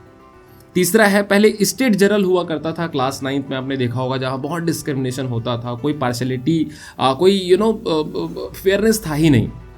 तो उसको हटाकर एक नया पर्टिकुलर असेंबली बनाया गया जिसका नाम है नेशनल असेंबली, जहां पर लोग चुन के जाएंगे, वोटिंग के माध्यम से जाएंगे दोस्तों, है ना। नेशनल असेंबली किसको रिप्लेस कर दिया? स्टेट जनरल को रिप्लेस कर दिया। इसके बाद है न्यू हिम्स वर कंपोज, सॉन्ग्स वगैरह रहते हैं ना, जैसे मंत्र वगैरह रहते हैं। न्यू हिम्स वर कंपोज्ड, ओथ्स, शपथ लिया सभी लोगों ने कि हम देश के लिए जिएंगे, देश के लिए मरेंगे। और जो शहीद हुए हैं उनको श्रद्धांजलि दी गई, है ना, commemorated, all in the name of the nation, सभी देश के लिए। कौन से देश के लिए? फ्रांस के लिए दोस्तों। A new French flag, the tricolour was chosen to replace the former royal standard. जो पहले राजा रानियों वाला फ्लैग था उसको हटा के अब नया फ्लैग बनाया गया, ब्लू व्हाइट रेड। आपने देखा भी होगा, फ्रांस का जो फ्लैग है काफी फेमस है, ट्राई कलर जिसका नाम है दोस्तों, है ना।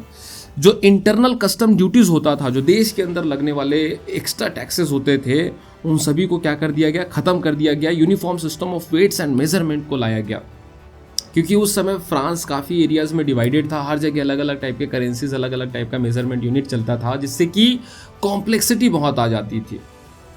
और अगर कॉम्प्लेक्सिटी आएगी तो हम बिजनेस अच्छे से नहीं कर पाएंगे, बिजनेस अच्छे से नहीं कर पाएंगे तो एम्प्लॉयमेंट नहीं आ पाएगा। इसीलिए इन सभी सिस्टम को हटाकर एक स्टैंडर्ड सिस्टम को लाया गया, ताकि सभी चीज़ें काफ़ी सिंपल तरीके से चल सके। उसके बाद में है regional dialects were discourage and French as it was spoken and written in Paris became the common language of the nation. Okay, तो उस समय फ्रांस में बहुत सारे रीजनल लैंग्वेजेस थे, जैसे कि नॉर्थ में जाओगे तो अलग, साउथ में जाओगे तो अलग, ईस्ट में जाओगे तो अलग, वेस्ट में जाओगे तो अलग। तो इन सभी रीजनल डायलेक्ट्स, रीजनल बोलियों को साइड करते हुए पूरे देश में एक लैंग्वेज को कॉमन बनाया गया जिसका नाम था फ्रेंच लैंग्वेज, ताकि एक यूनिटी आ सके सभी लोगों के बीच में। Okay, a centralised administration system was put in place and it formulated uniform laws for all, है ना। एक सेंट्रल गवर्नमेंट का इस्टेब्लिश किया गया जो पूरे देश के लिए एक जैसा कानून बनाएगा और सभी लोग उस कानून को फॉलो करेंगे, जिसमें कोई डिस्क्रिमिनेशन नहीं रहेगा। Is it clear? यस, है ना। तो ये सेंट्रलाइज्ड एडमिनिस्ट्रेशन बनाया गया। और ये जो नेशनलिज्म का आइडिया है, इसको कहाँ लेके जाया गया दोस्तों? बाहर विदेशों में भी ले जाया गया, ताकि वहाँ भी मोनार्की सिस्टम खत्म होकर एक नया सिस्टम बन सके डेमोक्रेटिक प्रिंसिपल्स के आधार पे। और ये काम किया था आर्मी। किसने किया था इस काम को? आर्मी ने किया था। और एक क्वेश्चन मैं पूछ रहा हूँ यहाँ, बहुत अच्छे से आप अच्छे से आंसर करिएगा कमेंट सेक्शन में, कि जो फ्रेंच आर्मी है इसके लीडर कौन थे जो विदेशों में गए और वहाँ उन्होंने अपने आर्मी को रिप्रेजेंट किया और वहाँ पर नेशनलिज्म को इस्टेब्लिश किया, है ना। तो उस फ्रेंच आर्मी के लीडर का नाम क्या था? ये बिल्कुल आप कमेंट सेक्शन में बताइए दोस्तों, है ना। यस, तो ये सभी चीज़ें जो हैं ये किस में आएंगी? कलेक्टिव आइडेंटिटी में आएगी। तो इसके ये बहुत ही इंपॉर्टेंट है, ये 5 स्टार टॉपिक आप समझिएगा, बोर्ड एग्जामिनेशन में हमेशा इसके ऊपर क्वेश्चन आते हैं। तो इसके बेसिस में बनने वाले कुछ क्वेश्चंस यहाँ पर मैं आपको बता देता हूँ। जैसे कि एक क्वेश्चन है, how was the sense of collective identity amongst the French people created? ये एक पहला क्वेश्चन है। इसी को एक और तरीके से पूछा जा सकता है कि what were the different strategies adopted in France after the French revolution to create the collective identity. इसी तरीके से एक और तरीका है कि how the sense of collective identity forced into France and the French revolution.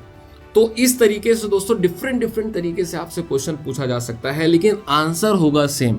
ये आंसर जो होगा सेम, यही आंसर आपको अच्छे से लिखना है, प्रेजेंट करना है अच्छे हैंड राइटिंग में। रिटन प्रैक्टिस अच्छे से करिएगा दोस्तों, है ना। कोविड के टाइम पे हमारा थोड़ा सा रिटन प्रैक्टिस जो है वो हल्का सा डाउन हुआ है, तो उसको अच्छे से प्रैक्टिस करके आपको इम्प्रूव करना है, बिकॉज बोर्ड एग्जामिनेशन में ना रिटन प्रैक्टिस बहुत ही इंपॉर्टेंट रोल प्ले करता है। रिटन जो आपका पार्ट है, हैंड राइटिंग वगैरह, नीटनेस वगैरह, ये बहुत इंपॉर्टेंट रोल प्ले करता है। ओके, यस, आगे बढ़ते हैं। अब देखिए दोस्तों, ये जो नेशनलिज्म की भावना जब देश के बाहर गई, है ना, तो देश के बाहर अब एक व्यक्ति तो पूरे देश में नहीं फैला सकता, एक आर्मी पूरे देश में नहीं फैला सकता, तो कई सारे इंस्टीट्यूशन क्रिएट हुए, पॉलिटिकल इंस्टीट्यूशंस, जिसमें से एक जो आगे जाके बहुत फेमस होता है, इसका नाम था Jacobin club. Okay, Jacobin club. तो जैकोबिन क्लब का फॉर्मेशन होता है जो पूरे देश के बाकी हिस्सों में, दूसरे देशों के बाकी हिस्सों में वो नेशनलिज्म की भावना को लेके जाएंगे। ओके, और जैसे फ्रेंच आर्मी तो थी ही, तो यहाँ पर वही लिखा गया है कि when the news of the events in France reach the different cities of Europe, students and other members of educated middle classes begin setting up Jacobian clubs. क्या उन्होंने बनाना चालू किया? Jacobian clubs. किन्होंने बनाना चालू किया? Educated middle class. किन्होंने चालू किया? Educated middle class. क्योंकि दोस्तों जो समाज होता है ना, आगे मैं और अच्छे से आपको बताऊंगा आगे आने वाले पार्ट्स में, लेकिन यहाँ मैं आपको बताना चाहूंगा कि जो समाज होता है, चाहे कोई भी समाज हो, उसमें 3 वर्ग होते हैं, अपर क्लास, लोअर क्लास जिसे गरीब कहेंगे, rich class, poor class and middle class. तो रिच तो इतना अमीर है कि उनको किसी भी बात का कोई फर्क ही नहीं पड़ता, दे आर एक्सट्रीमली रिच। जो गरीब हैं वो बेचारे सुबह शाम अपने काम में ही व्यस्त रहते हैं, एक्सप्लॉइटेड रहते हैं, कि उनके पास कुछ ताकत ही नहीं बचता कि वो कुछ कर सके। They don't have energy to protest, they don't have energy to do revolution, because वो बिल्कुल इग्नोर्ड हैं, उनके पास कोई एजुकेशन नहीं है, कोई नए आइडियाज नहीं है, कोई नया कॉन्सेप्ट ही नहीं है। तो ये जो पूरा रिवॉल्यूशन किया जाता है वो बेसिकली किया जाता है उस मिडिल क्लास के द्वारा, जो थोड़ा एजुकेटेड होता है, थोड़ा पैसा होता है उनके पास में, लेकिन वो जानते हैं कि ये जो गलत है वो गलत है और इस गलत को सुधारना बहुत ही ज़रूरी है। तो चाहे वो फ्रांस की बात हो, चाहे वो भारत की बात हो, चाहे और भी कई सारे दुनिया के बाकी देश हों, जो भी बड़े बड़े रिवॉल्यूशन हुए हैं उनमें मेन कंट्रीब्यूशन रहा है मिडिल क्लास का। किसका दोस्तों? मिडिल क्लास का, है ना। तो यहाँ भी जो ये जैकोबिन क्लब और आगे जाके जो रिवॉल्यूशंस होंगे बड़े बड़े, उसमें किसका कंट्रीब्यूशन होगा? मिडिल क्लास का कंट्रीब्यूशन सबसे ज़्यादा होगा, है ना। आगे बढ़ते हैं। Their activities and campaign prepared the way for the French armies which moved into Holland, Belgium, Switzerland and much of Italy in the 1790s। Okay, yes. तो ये जो एक्टिविटीज़ है, इन्होंने फ्रेंच आर्मीज को भी काफ़ी अच्छे से प्रिपेयर किया, सपोर्ट किया, और फिर ये बाकी जगह पे भी ये नेशनलिज्म वाला जो कॉन्सेप्ट है वो अच्छे से फैलता है ना। यस, आगे बढ़ते हैं दोस्तों। नेक्स्ट है, यस, चूँकि मैंने आपसे पूछा था कि वो कौन है जो यहाँ पर फ्रेंच आर्मी को लीड करेंगे। आई होप अभी तक आपने अच्छे से आंसर कर दिया होगा। अगर आपने आंसर नहीं किया है तो प्लीज़ आंसर कर दीजिए दोस्तों, क्योंकि अब मैं 5 सेकेंड में आपको बताने वाला हूँ उनका नाम। Yes, so 5 second you have, if you can comment in the comment section, काफ़ी अच्छा लगेगा, काफ़ी खुशी होगी, and I will personally like all the comments. Yes, सो 5, 4, 3, 2, 1। तो उस महान लीडर का नाम था नेपोलियन। क्या नाम था दोस्तों? नेपोलियन। यहाँ पर आप देख सकते हैं इमेज में, उनका नाम क्या था? नेपोलियन बोनापार्ट, है ना। तो जब फ्रांस की आर्मी विदेशों में जा रही थी तो नेपोलियन उसका पूरा नेतृत्व कर रहे थे, और जबरदस्त नेतृत्व किया था उन्होंने, ग्रेट लीडरशिप था उनका, है ना। इसी वजह से वो over the period of time बहुत ताकतवर होते जा रहे थे, और बाद में उन्होंने डेमोक्रेटिक सरकार को हटा के फ्रांस में अपना रूल स्टार्ट किया, जिसको हम कहते हैं नेपोलियनिक रूल। क्या कहते हैं दोस्तों? नेपोलियनिक रूल, है ना। तो अब हम किसको डिस्कस करेंगे? इसी नेपोलियनिक रूल को डिस्कस करेंगे बड़े ही डिटेल के साथ में। यस, तो चलिए स्टार्ट करते हैं इस नेपोलियनिक रूल को। यस, अब देखिए दोस्तों, 1789 में हुआ था फ्रेंच रिवॉल्यूशन, और इसके 10 सालों के अंदर ही 1799 में नेपोलियन ने पॉलिटिकल पावर को हासिल कर लिया था। कहाँ का? फ्रांस का। लेकिन चूंकि फ्रांस बहुत बड़ा देश था, इसीलिए सभी जगह पे अपना एक छत्र कंट्रोल करने के लिए, वन साइडेड कंट्रोल करने में नेपोलियन को लग गए 5 साल। और 1804 में फाइनली उसने अपने आप को फ्रांस का क्या घोषित कर दिया, एम्पियर घोषित कर दिया। किसने? नेपोलियन ने, है ना। So finally 1804 Napoleon has declared himself as the emperor of France in 1804। अब देश को बहुत अच्छे से चलाने के लिए नेपोलियन ने एक रूल्स एंड रेगुलेशन बनाया जिसको कहते हैं सिविल कोड। सिविल मतलब सिटीजन्स के लिए बनाया हुआ rules and regulation, that is why it is called as civil code. अब चूंकि इसको नेपोलियन ने बनाया था, इसलिए हमने इसका एक और नाम दिया है, that is called as Napoleonic code, है ना। तो सिविल कोड को ही हम एक और नाम से जानते हैं, that is called as Napoleonic code. अब दोस्तों इस सिविल कोड में कई सारे बहुत अच्छी चीज थी, तो कई सारी निगेटिव चीज भी थी, है ना। These are some very good things but some negative things were also there. तो देखते हैं, समझते हैं कि क्या क्या पॉजिटिव और क्या क्या निगेटिव था इस पूरे एक्सप्लेनेशन में, है ना। तो यहाँ पर हम समझते हैं कुछ पॉजिटिव चीजों को। तो जैसे कि यहाँ पर उन्होंने कहा कि स्टैब्लिश्ड इक्वालिटी बिफोर लॉ, कि अब हर व्यक्ति समान होगा लॉ के सामने, नियम के सामने, किसी के साथ कोई भी भेदभाव नहीं होगा। राइट टू प्रॉपर्टी, अब सभी को अपना पर्सनल प्रॉपर्टी रखने का अधिकार है। पहले क्या होता था कि हर प्रॉपर्टी गवर्नमेंट का प्रॉपर्टी होता था, राजा का प्रॉपर्टी होता था, लेकिन अब ऐसा नहीं।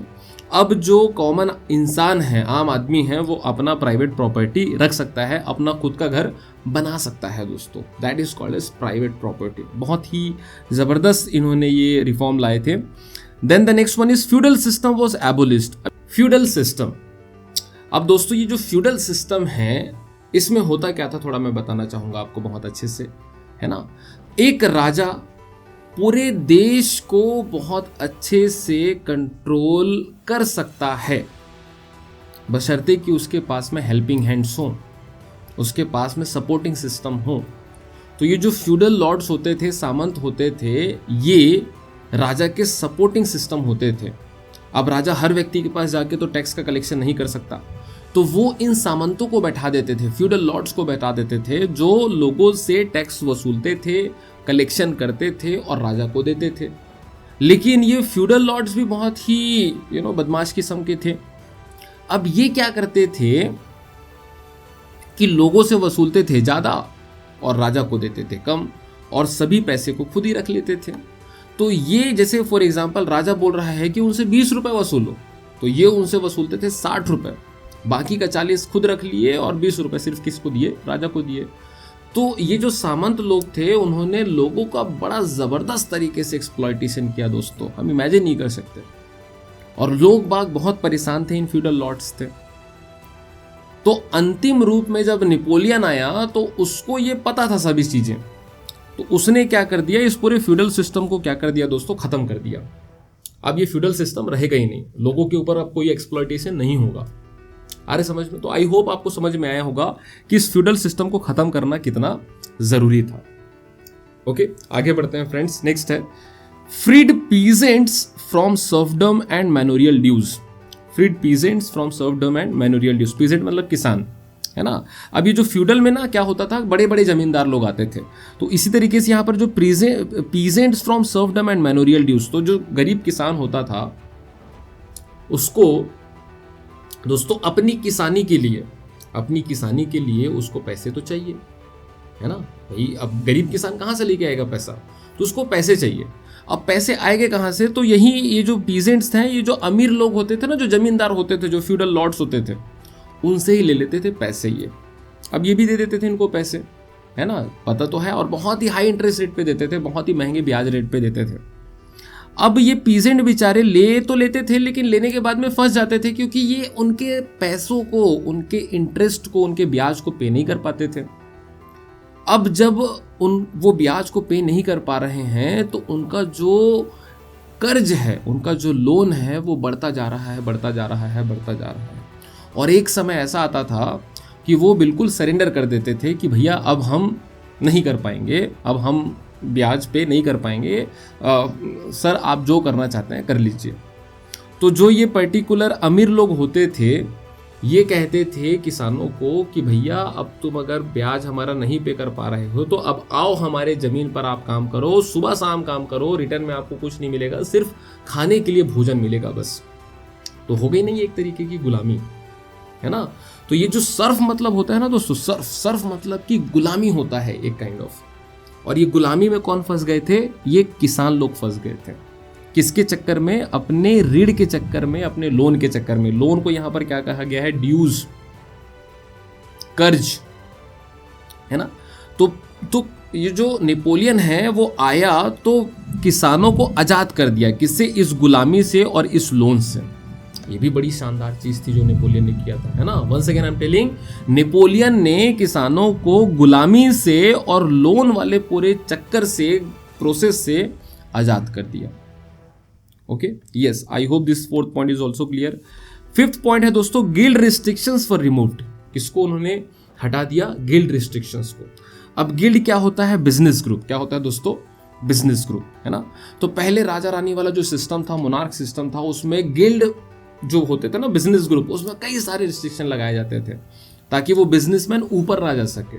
क्योंकि अगर बिजनेसमैन ऊपर जाएगा तो एजुकेशन हासिल करेगा, पैसा आएगा उसके पास में, तो आगे जाके वही बिजनेसमैन एजुकेशन, आइडियाज और बाकी चीज़ों के माध्यम से उस राजा के खिलाफ लड़ने के लिए मैदान में उतरेगा, है ना। तो इसीलिए जो राजा रानी वाला जो पूरा सिस्टम था, मोनार्क सिस्टम था, वो इन बिजनेस ग्रुप के ऊपर रिस्ट्रिक्शन लगा के रखते थे बहुत सारे, ताकि ये बिजनेस वाले जो ग्रुप है वो काफ़ी बहुत ज़्यादा फ्लरिश ना कर पाए, बहुत ज़्यादा डेवलप ना कर पाए। क्योंकि आगे जाके ये जो बिजनेस वाले हैं मिडिल क्लास बनेंगे, और ये मिडिल क्लास जो है वो आगे जाके मोनार्क सिस्टम के खिलाफ खड़ा होगा, है ना। लेकिन जब नेपोलियन आता है तो ये जो गिल्ड रिस्ट्रिक्शंस है वो पूरा हटा देता है कि अब बिजनेस और बिजनेस ग्रुप के ऊपर में कोई भी रिस्ट्रिक्शन, कोई भी एक्स्ट्रा बैरियर नहीं लगाया जाएगा।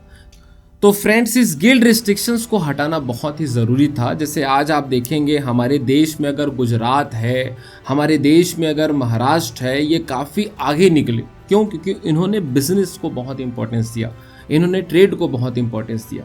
इसी तरीके से फ्रांस के जो लीडर थे नेपोलियन, वो भी जानते थे कि अगर फ्रांस को बहुत ऊपर लेके जाना है तो बिजनेस को बहुत ज़्यादा सपोर्ट करना पड़ेगा, बहुत ज़्यादा प्रमोट करना पड़ेगा, जो भी रिस्ट्रिक्शन, जो भी बैरियर है उसको हटाना पड़ेगा। तब जाके फ्रांस में ट्रेडिंग एनवायरनमेंट आएगा और तब जाके फ्रांस आगे बढ़ेगा दोस्तों, है ना। तो इसी वजह से नेपोलियन ने इस गिल्ड रिस्ट्रिक्शन को हटा दिया। फाइन, आगे है दोस्तों ये जो ट्रांसपोर्टेशन एंड कम्युनिकेशन सिस्टम। तो ट्रांसपोर्टेशन कम्युनिकेशन सिस्टम भी बहुत ही इंपॉर्टेंट रोल प्ले करते हैं देश के इंफ्रास्ट्रक्चर को बनाने के लिए। आज अगर चाइना हमसे आगे निकला है तो उसके पीछे यही ट्रांसपोर्टेशन एंड कम्युनिकेशन सिस्टम का बहुत बड़ा रोल है, जिसने वहाँ के पूरे इंफ्रास्ट्रक्चर को बदल दिया, है ना। So this transportation and communication system plays a vital role in the country's development. Okay, अब ये दोस्तों जितने भी हमने पॉइंट देखे हैं ये सभी पॉजिटिव पॉइंट्स हैं। अब यहाँ पर हम डिस्कस करेंगे नेगेटिव पॉइंट्स के ऊपर में, है ना। तो पहला जो सबसे बड़ा नेगेटिव पॉइंट है वो है टैक्सेस को बढ़ा दिया गया अंडर दी नेपोलियनिक रूल, है ना। अब आप बताइए कि टैक्सेस अगर बढ़ जाएगा तो सबसे ज़्यादा प्रॉब्लम किसको होगा? गरीब लोगों को होगा, है ना। टैक्स बढ़ाने से प्रोडक्ट की कीमत भी बढ़ जाएगी और इसका सबसे निगेटिव इम्पैक्ट किन पर पड़ेगा? गरीब लोगों को पड़ेगा दोस्तों। So this was a negative point. एक है सेंसरशिप। सेंसरशिप मतलब कि अब जो है लोग बाग नेपोलियन या उसके पॉलिसीज के खिलाफ क्रिटिसाइज नहीं कर सकते, आलोचना नहीं कर सकते, गलत बात नहीं बोल सकते। अगर आपको कोई चीज़ नेपोलियन का पसंद नहीं आ रहा है या उसके पॉलिसी का पसंद नहीं आ रहा है तो आप उसके बारे में गलत बात नहीं बोल सकते। This is called as censorship. Censorship is against freedom of speech, freedom of opinion, कि आप अपना पर्सनल ओपिनियन रख ही नहीं सकते अगर वो गवर्नमेंट या उसके लीडर के खिलाफ है तो, है ना। इसके अलावा मैंने आपको ऑलरेडी बताया कि जो नेपोलियन है वो पूरे दुनिया पर राज करना चाहता था, फ्रांस पर तो राज कर ही रहा था, इसके लिए उसको बड़ी आर्मी चाहिए थी और इस वजह से वो किसी को भी जबरदस्ती फ्रेंच आर्मी में रिक्रूट करना चालू कर दिया था। That is also not liked by the common people. जो आम आदमी था ये बिल्कुल पसंद नहीं करता था कि जो नेपोलियन है वो ज़बरदस्ती लोगों को किस में भर्ती करे? आर्मी में भर्ती करे दोस्तों, है ना। और वो विदेश जाकर, जैसे मैंने आपको बताया कि फ्रेंच की जो आर्मी थी वो बाहर जाती थी, है ना, तो वो बाहर जाकर वहाँ के लोगों को आर्मी में रिक्रूट करती थी। ओके, अब देखिए जैसे कि हमारे देश का जो आर्मी है वो देश से प्यार करता है, अब भाई बाहर का जो आर्मी है, फॉर एग्जांपल फ्रांस के जो बाहर के लोग हैं, वो क्यों फ्रेंच की आर्मी में भर्ती हो? अब भाई उनका क्या लेना देना है ना? तो इस पूरे सिस्टम को बिल्कुल भी पसंद नहीं किया गया, इन तीनों ही सिस्टम को। That is increase tax, censorship, force to join French army. Okay, तो ये पॉजिटिव और निगेटिव सिविल कोड के बारे में बहुत अच्छे से समझ में आ गया होगा। ये इतने बड़े निगेटिव पॉइंट्स थे कि इन्होंने इस पॉजिटिव जो पॉइंट्स था इसकी चमक को बहुत ज़्यादा फीका बना दिया, है ना। इसी को यहाँ पर लिखा गया है, देखिए, स्टार्टिंग में initially in many places such as Holland, Switzerland as well as in certain cities like Brazil, Mainz, Milan and Warsaw, the French armies were welcomed as harbinger of liberty. जब ये फ्रेंच आर्मी इन देशों में गई, इन जगहों पर गई, इन regions पर गई, तो उनको बहुत अच्छे से वेलकम किया गया। उनको माना गया कि अरे वाह, अब फ्रेंच आर्मी आ गई तो हमको आज़ादी मिलना बिल्कुल श्योर है ना। लेकिन दोस्तों बहुत ही जल्द उनको पता चल गया कि फ्रेंच की आर्मी जो है वो लिबर्टी देने के लिए नहीं, बल्कि उनके पूरे पॉलिटिकल फ्रीडम को छीनने के लिए आई है। But new administrative arrangement did not go hand in hand with political freedom, क्योंकि फ्रेंच आर्मी ने धीरे से उस पूरे एरिया पर ही अपना कब्जा बना लिया और लोगों का जो पॉलिटिकल फ्रीडम होता है उसको पूरा छीन लिया दोस्तों। इंक्रीज टैक्सेशन, टैक्स को बढ़ा देना, सेंसरशिप अप्लाई करना, force constitution into the French army, मतलब फ्रेंच की आर्मी में लोगों को ज़बरदस्ती रिक्रूट करना, armies required to conquer the rest of Europe, all seem to outweigh the advantage of administrative changes. तो नेपोलियन ने जो भी ज़बरदस्त एडमिनिस्ट्रेटिव चेंजेस लाए थे उसमें ये जो निगेटिव पॉइंट्स है, इन्होंने बिल्कुल उसके प्रभाव को, उसके रोशनी को बिल्कुल फीका कर दिया। यस, तो ये सभी चीज़ें हमने यहाँ पर बहुत अच्छे से देखी। अगर शॉर्ट में हम कहें तो सबसे पहले उनको वेलकम किया गया बहुत अच्छे से, लिबर्टी आएगा, आज़ादी आएगा हमारे देश में। लेकिन बहुत जल्दी विदेश के लोगों को पता चला कि नेपोलियन तो उनके पूरे पॉलिटिकल फ्रीडम को छीनना चाहता है, क्योंकि वो पूरी दुनिया पर राज करना चाहता है। उसने टैक्सेस को बढ़ाया, सेंसरशिप लगा दिया, ज़बरदस्ती लोगों को अपने आर्मी में भर्ती किया। ये सभी लोगों को पसंद नहीं आया और उसने अच्छे काम किए थे उस पर उसने पूरा पानी फेर दिया। ये पूरा निगेटिव जो उसने स्टेप्स लिया। Okay, I hope till here picture is clear to all of you. आगे बढ़ते हैं दोस्तों। ये जो सिविल कोड है इसके ऊपर कई सारे क्वेश्चंस आते हैं एग्जामिनेशन में, है ना। जैसे कि यहाँ पर आप देख सकते हैं कि what do you understand by civil और नेपोलियन कोड 1804, ये आता है क्वेश्चन एक। दूसरा है why initial enthusiasm towards French army soon turn into hostility. Hostility मतलब अब उसको अपना दुश्मन मानने लगे हैं, है ना। यस, क्यों? क्योंकि वो ये सब निगेटिव पॉइंट किए। तो इस ये सेकंड वाले क्वेश्चन में क्या लिखना है आपको, जो निगेटिव पॉइंट है ना, जैसे सेंसरशिप इम्प्लीमेंट कर दिया, अब लोग नेपोलियन के खिलाफ कुछ बोल ही नहीं सकते। दूसरा है टैक्स को बहुत बढ़ा दिया, लोगों को ज़बरदस्ती फ्रेंच आर्मीज में रिक्रूट कर रहा है, उनके पूरे पॉलिटिकल फ्रीडम को छीन लिया गया। इस वजह से वो अब फ्रेंच आर्मी को अपना दोस्त नहीं बल्कि दुश्मन मान रहे हैं, है ना। यस, आगे बढ़ते हैं दोस्तों। नेक्स्ट है, अब देखिए चूंकि मैंने ऑलरेडी बताया कि नेपोलियन अब पूरी दुनिया पर राज करना चाहता है। अब अगर वो दुनिया पर राज करना चाहता है तो बाकी देशों पर वो अटैक करेगा, उसको अपने अंडर लेने की कोशिश करेगा। इस वजह से वो अपना बहुत ज़्यादा दोस्त बनाएगा कि बहुत ज़्यादा दुश्मन बनाएगा। दोस्तों आप बताइए, कमेंट सेक्शन में जल्दी बताइए, है ना, कि नेपोलियन जो है वो इस प्रोसेस में वो पूरी दुनिया को कब्जा करना चाहता है, दुनिया के दूसरे देशों के ऊपर अटैक कर रहा है। तो इस प्रोसेस में वो अपने लिए ज़्यादा दोस्त बनाएगा कि ज़्यादा दुश्मन बनाएगा? जल्दी से कमेंट सेक्शन में बताओ, है ना। जाहिर सी बात है दोस्तों कि वो अपने लिए ज़्यादा दुश्मन बनाएगा, और यही दुश्मन जो है अब अटैक करना चालू कर दिए हैं नेपोलियन के ऊपर।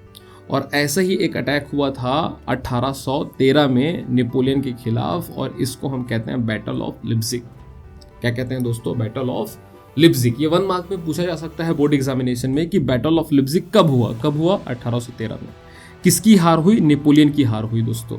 यहाँ पर एक बहुत ही अच्छा इमेज दिया गया है। देखिए यहाँ पर नेपोलियन को एक पोस्टमैन की तरह दिखाया गया है, और नेपोलियन यहाँ पर से भाग रहा है, और नेपोलियन के इस पर्टिकुलर बैग से बहुत सारी चिट्ठियाँ निकल रही हैं। और इनफैक्ट इस पोस्टर में बताया गया है कि इन चिट्ठियों में लिखा हुआ हर वो नाम उस एरिया को सिंबलाइज कर रहा है जिस एरिया को ये हारता जा रहा है इस बैटल्स के माध्यम से, है ना।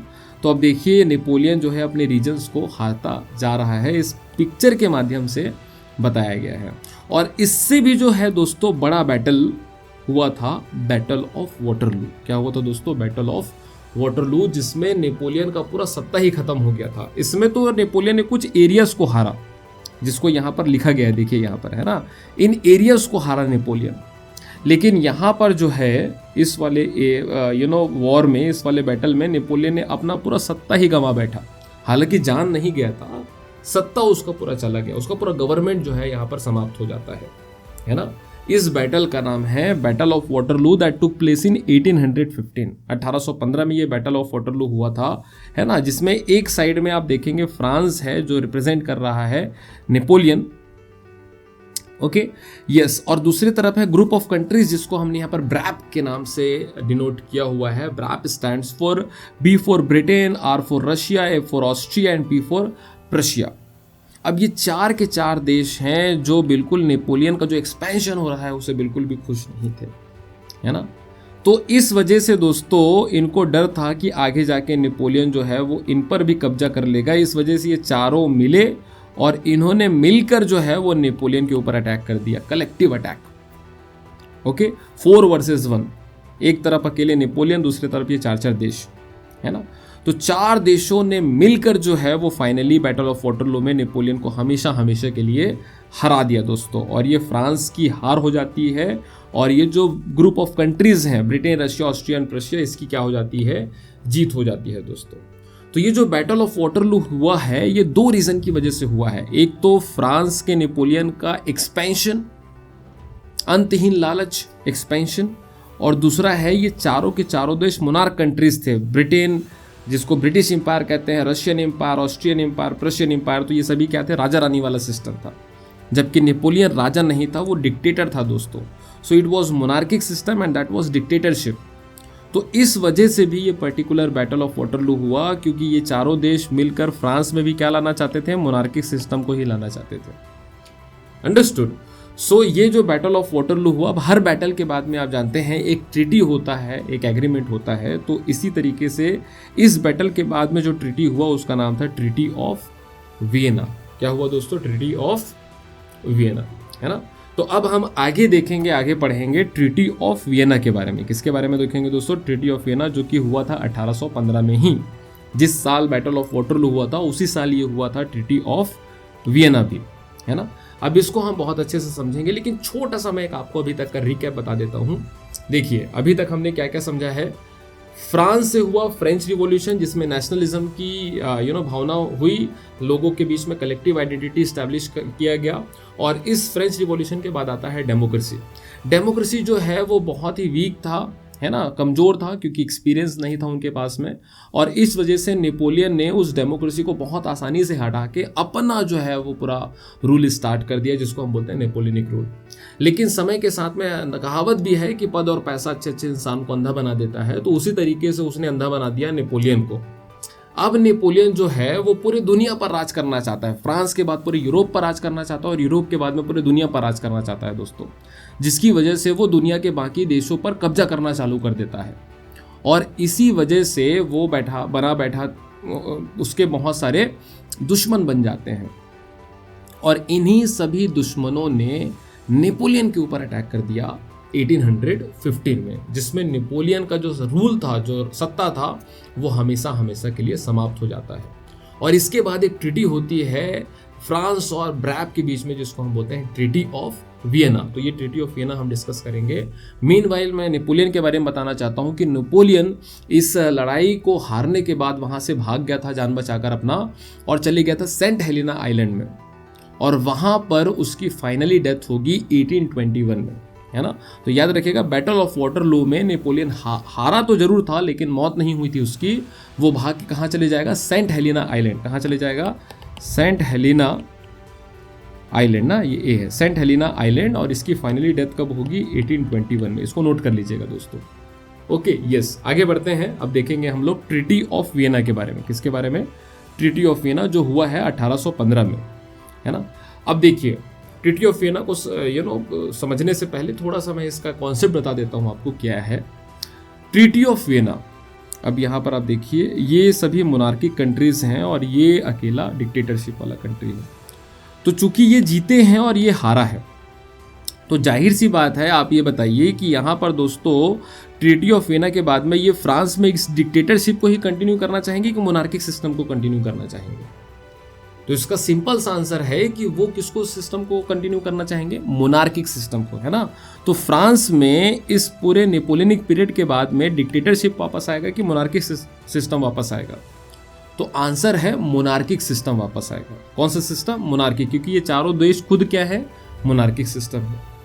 दूसरा, आप इमेजिन करिए, आप थोड़ा सा रिकॉल करिए, क्लास 9 का कॉन्सेप्ट है कि क्लास 9 में फ्रेंच रिवॉल्यूशन से पहले फ्रांस में मोनार्किक सिस्टम था।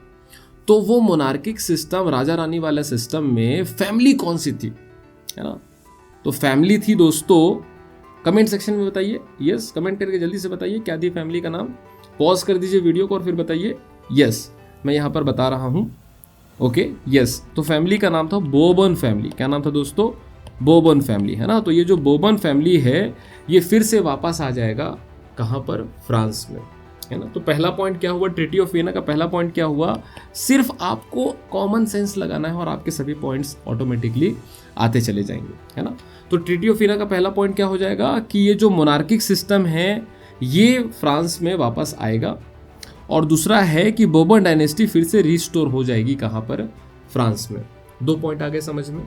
तीसरा पॉइंट क्या होगा दोस्तों? अब चूंकि भाई ये जीते हुए देश हैं, मोनार्किक कंट्रीज जो जीत गए हैं, ये इनको कुछ इनाम मिलेगा कि नहीं मिलेगा? और इन पर कुछ पेनल्टीज लगेगा। तो फ्रांस का जो एक्स्ट्रा टेरिटरीज था जिसको नेपोलियन के अंडर में वो जीते थे, उन सभी को इन्होंने अपने आपस में बांट लिए। कुछ भाग रशिया ने रख लिया, कुछ ऑस्ट्रिया ने रख लिया, कुछ रशिया ने रख लिया। इस तरीके से आपस में उन्होंने क्या कर लिया? बांट लिया, डिस्ट्रीब्यूट कर लिया उन एरियाज को, है ना, ताकि उन्होंने जो भी खर्च हुआ इस वॉर का, जो भी नुकसान हुआ उसकी भरपाई हो सके, कंपनसेट हो सके। और इसका नुकसान किसको हुआ? नेपोलियन को और फ्रांस को, है ना। तो फ्रांस ने जो भी एरियाज जीता था नेपोलियन की लीडरशिप में, वो सबको वो हार गया। और इन जीते हुए देशों ने उन एरियाज को अपने पास में आपस में डिस्ट्रीब्यूट कर दिया, डिवाइड कर लिया। ओके, अब लास्ट इसका ये है कि ये जो पूरा वॉर हुआ था, ये जो पूरा बैटल ऑफ वॉर हुआ था, ये नेपोलियन के एक्सपेंशन पॉलिसी के वजह से हुआ था। वो एक्सपैंड करना चाहता था अपना टेरिटरी। तो अब बताइए कि क्या ये जो मोनार्क कंट्रीज हैं ये इस एक्सपेंशन को अलाउ करेंगे कि कंप्लीटली बैन कर देंगे? दोस्तों आंसर है बैन कर देंगे। अब फ्रांस को एक्सपेंशन करने नहीं दिया जाएगा। अब कैसे नहीं करने दिया जाएगा? तो उसके आसपास पूरा बॉर्डर स्टेट बना दिया जाएगा ताकि फ्रांस फर्दर एक्सपेंशन ना कर सके। तो ये जो सभी पॉइंट्स हैं इसको हम किस में देखेंगे? ट्रीटी ऑफ वियना में देखेंगे। तो चलिए स्टार्ट करते हैं। देखिए, ट्रीटी ऑफ वियना जैसे मैंने ऑलरेडी आपको बताया 1815 में हुआ है। कहाँ हुआ दोस्तों? तो वियना में हुआ। वियना कहाँ पर है? ऑस्ट्रिया में है। इसमें से एक देश देखिए ऑस्ट्रिया है ना, तो इसी ऑस्ट्रिया का एक बहुत ही फेमस शहर है जिसका नाम है वियना। तो वहाँ पर ये ट्रीटी हुआ और इस ट्रीटी को कंडक्ट कराया था, होस्ट किया था ऑस्ट्रियन के ही चांसलर ने जिसका नाम था ड्यूक मैटरनिक। ये नाम बहुत अच्छे से याद रखिएगा, काफ़ी फेमस इनका स्टेटमेंट है, बोर्ड एग्जामिनेशन में आता है इनके स्टेटमेंट्स। तो please remember this name. What is the name? Duke Metternich. और ये चांसलर थे कहाँ के? ऑस्ट्रिया के। चांसलर जो है मैं आपको बताना चाहूँगा, हमारे देश में जैसे प्राइम मिनिस्टर होता है ना दोस्तों, उसी तरीके से यूरोपियन कंट्रीज में होता है चांसलर। तो चांसलर कोई छोटा मोटा पोस्ट नहीं है। Chancellor is equivalent to prime minister of the nation. Okay, और यहाँ पर ड्यूक का मतलब है राजकुमार। राजकुमार मतलब जो आगे जाके पूरे देश का राजा बनेगा, उसको हम कहते हैं राजकुमार। सो ड्यूक मीन्स राजकुमार। क्या नाम था इनका? मैटरनिक, है ना। इनका ऑब्जेक्टिव क्या था कि नेपोलियन ने जो भी चेंजेस किए हैं उन सबको अंडू कर दो, उन सबको खत्म कर दो दोस्तों, है ना। Undoing most of the changes that had came about in Europe during the Napoleonic Wars. Napoleon ने जो भी लड़ाई करके यूरोप में चेंजेस किया था, उन सभी चेंजेस को खत्म करना इनका क्या था? प्राइमरी ऑब्जेक्टिव था दोस्तों। ओके, आगे बढ़ते हैं। नेक्स्ट है यहाँ पर जो ट्रीटी ऑफ वियना है उसको बड़े ही डिटेल में बताया गया है। जैसे मैंने ऑलरेडी आपको समझाया है कि बर्बन डायनेस्टी फिर से पावर में आ जाएगी, है ना। बर्बन डायनेस्टी फिर से पावर में आ जाएगी। फ्रांस ने जो भी एरियाज जीता था नेपोलियन के अंडर में वो सबको हार जाएगी। ओके, फ्रांस का जो एक्सपेंशन था उसको रोक दिया जाएगा। Series of states were set up on the boundaries of France to prevent French expansion in future, है ना। जैसे कि इसको करने के लिए क्या किया गया था, देखिए, kingdom of Netherland which included Belgium was set up in the north and Genoa was added to Piedmont in the south, है ना।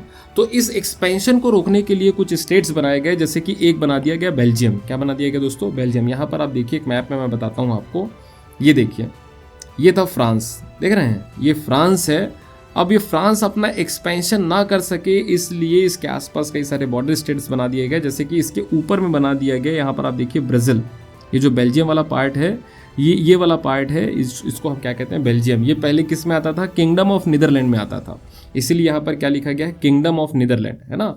Kingdom of Netherland which included Belgium was set up. Okay, ये देखिए, जो बेल्जियम है, ये पहले किस में आता था? किंगडम ऑफ नीदरलैंड में आता था। फिर बाद में इस बेल्जियम में भी एक पर्टिकुलर रिवॉल्यूशन होगा और इनको आज़ादी मिल जाएगी इस किंगडम ऑफ नीदरलैंड में, इसको हम बाद में देखेंगे। अभी बस इतना देखिए कि ये बेल्जियम कहाँ आता है? किंगडम ऑफ नीदरलैंड में, और इसको फ्रांस के नॉर्थ में सेटअप कर दिया गया ताकि जो फ्रांस है वो आगे एक्सपेंशन ना कर सके। Okay, yes. इसी तरीके से आप देखिए दोस्तों, Genoa was added to Piedmont in the south, है ना।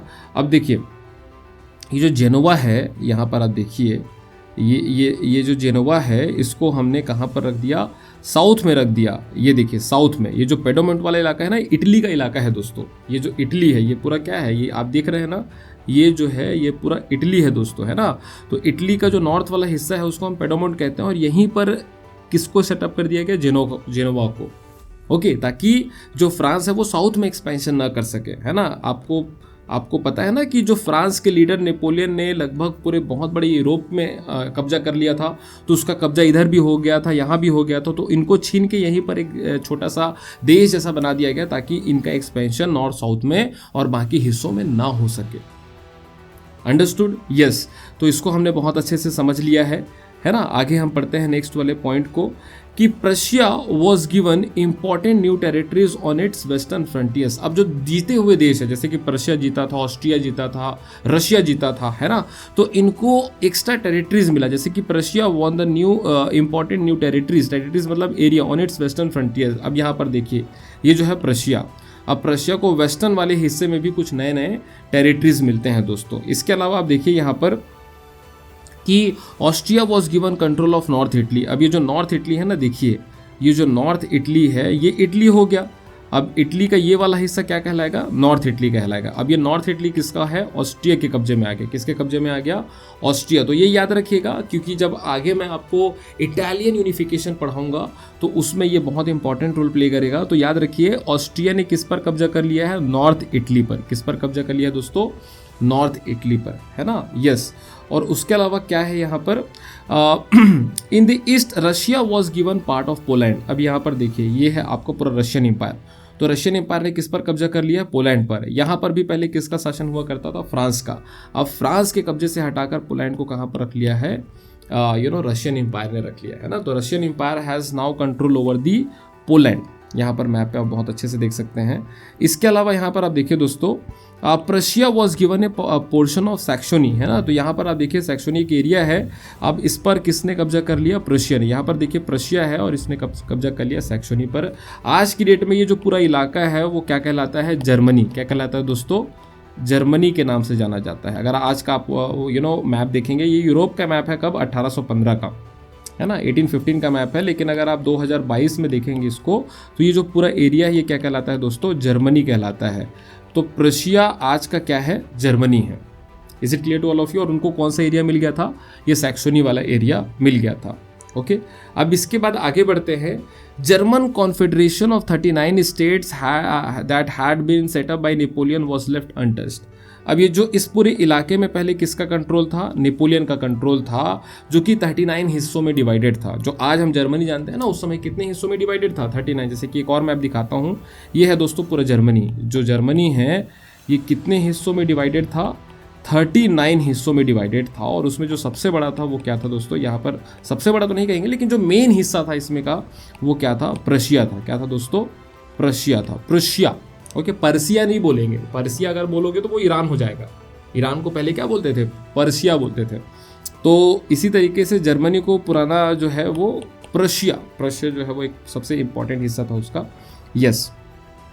ओके, तो ये आपको समझ में आया होगा। तो ये 39 जो उसके हिस्से थे जर्मनी के, ये वाले हिस्से, इसको बिल्कुल टच नहीं किया गया। क्यों टच नहीं किया गया? क्योंकि यहाँ पर जो ब्रैप है ना, ब्रिटेन, रशिया, ऑस्ट्रिया, प्रशिया, यहाँ पर एक नया एम्पायर इस्टेब्लिश करना चाहते थे। They wanted to establish new empire here, separate empire, इसीलिए इसको बिल्कुल भी टच नहीं किया गया। इन्होंने अपने में इसको नहीं मिलाया दोस्तों। Is it clear to all of you? Yes. अब इसके बाद में आगे है, Thus monarchies that had been overthrown by Napoleon were restored and a new conservative order was created in Europe. तो अब इन पूरे डिक्टेटरशिप को चेंज करके फिर से वापस किसको लाया गया? मोनार्की को लाया गया। किसको लाया गया दोस्तों? मोनार्की को लाया गया। और वो क्या लाना चाहते थे? कंजर्वेटिज्म। क्या लाना चाहते थे दोस्तों? कंजर्वेटिज्म, है ना। याद रखिएगा, जो सिस्टम मोनार्की को सपोर्ट करता है, जो सोसाइटी मोनार्की को सपोर्ट करता है, राजा रानी को सपोर्ट करता है, उसको हम बोलते हैं कंजर्वेटिव्स। क्या बोलते हैं दोस्तों? उसको कंजर्वेटिव्स, है ना। कंजर्वेटिव चीज़ों को कंजर्व करके रखना चाहता है बहुत ही लंबे समय के लिए, और वो पास्ट की चीज़ों को बहुत रिस्पेक्ट करता है कंजर्वेटिव। तो पास्ट में क्या था? पास्ट में डेमोक्रेसी थोड़ी ना था, पास्ट में था मोनार्की, राजा रानी वाला सिस्टम। तो इसीलिए जो कंजर्वेटिव समाज है वो राजा रानी वाले समाज को, राजा रानी वाले सिस्टम को सपोर्ट करता है दोस्तों, है ना। तो आई होप ये 7वां पॉइंट भी बहुत अच्छे से समझ में आ गया होगा कि मोनार्की वापस आ गया और एक पूरे कंजर्वेटिव समाज की स्थापना फिर से हो गई। कहाँ पर? फ्रांस में। Okay, yes. तो this is completely clear topic. I hope कि बहुत अच्छे से यहाँ तक आपको समझ में आ गया होगा। तो ट्रीटी ऑफ वियना भी हमने बहुत अच्छे से देख लिया दोस्तों। ये एग्जामिनेशन के पॉइंट ऑफ व्यू से 5 स्टार टॉपिक है। Explain about treaty of Vienna और what were the factors in the treaty of Vienna, है ना। ये जो चीज़ें हैं बहुत ही इंपॉर्टेंट है, एग्जामिनेशन में आता ही है। फाइन। अब इसके बाद में आपके एनसीईआरटी में एक बुक, एनसीईआरटी का जो बुक है उसमें एक इमेज दिया हुआ है दोस्तों, है ना। अब इस इमेज को मैं इसलिए आपको जानबूझकर दिखा रहा हूँ ताकि इसमें आप जान सके कि लोग बाग नेपोलियन से क्यों नाराज हो गए थे। यहाँ पर आप देखिए, ये जो आपको दिख रहे हैं ना ब्लू वाइट रेड वाले कॉस्ट्यूम में, ये भाई साहब, यहाँ पर आप देखिए ये जो पर्टिकुलर दिख रहे हैं आपको लोग, ये फ्रेंच आर्मी है दोस्तों। इसी वजह से नेपोलियन के खिलाफ इतना प्रोटेस्ट हुआ, नेपोलियन के खिलाफ इतना बड़ा अटैक हुआ, क्योंकि नेपोलियन के जो आर्मी थे वो over the period of time बहुत ही एक्सप्लॉयटेटिव हो गए थे। ये लोगों के ऊपर अत्याचार कर रहे हैं। इस इमेज में आप देख सकते हैं, जिसको किसने बनाया है? कार्ल कास्पर फ्रिट्ज ने बनाया है। किसने बनाया है? कार्ल कास्पर फ्रिट्ज ने।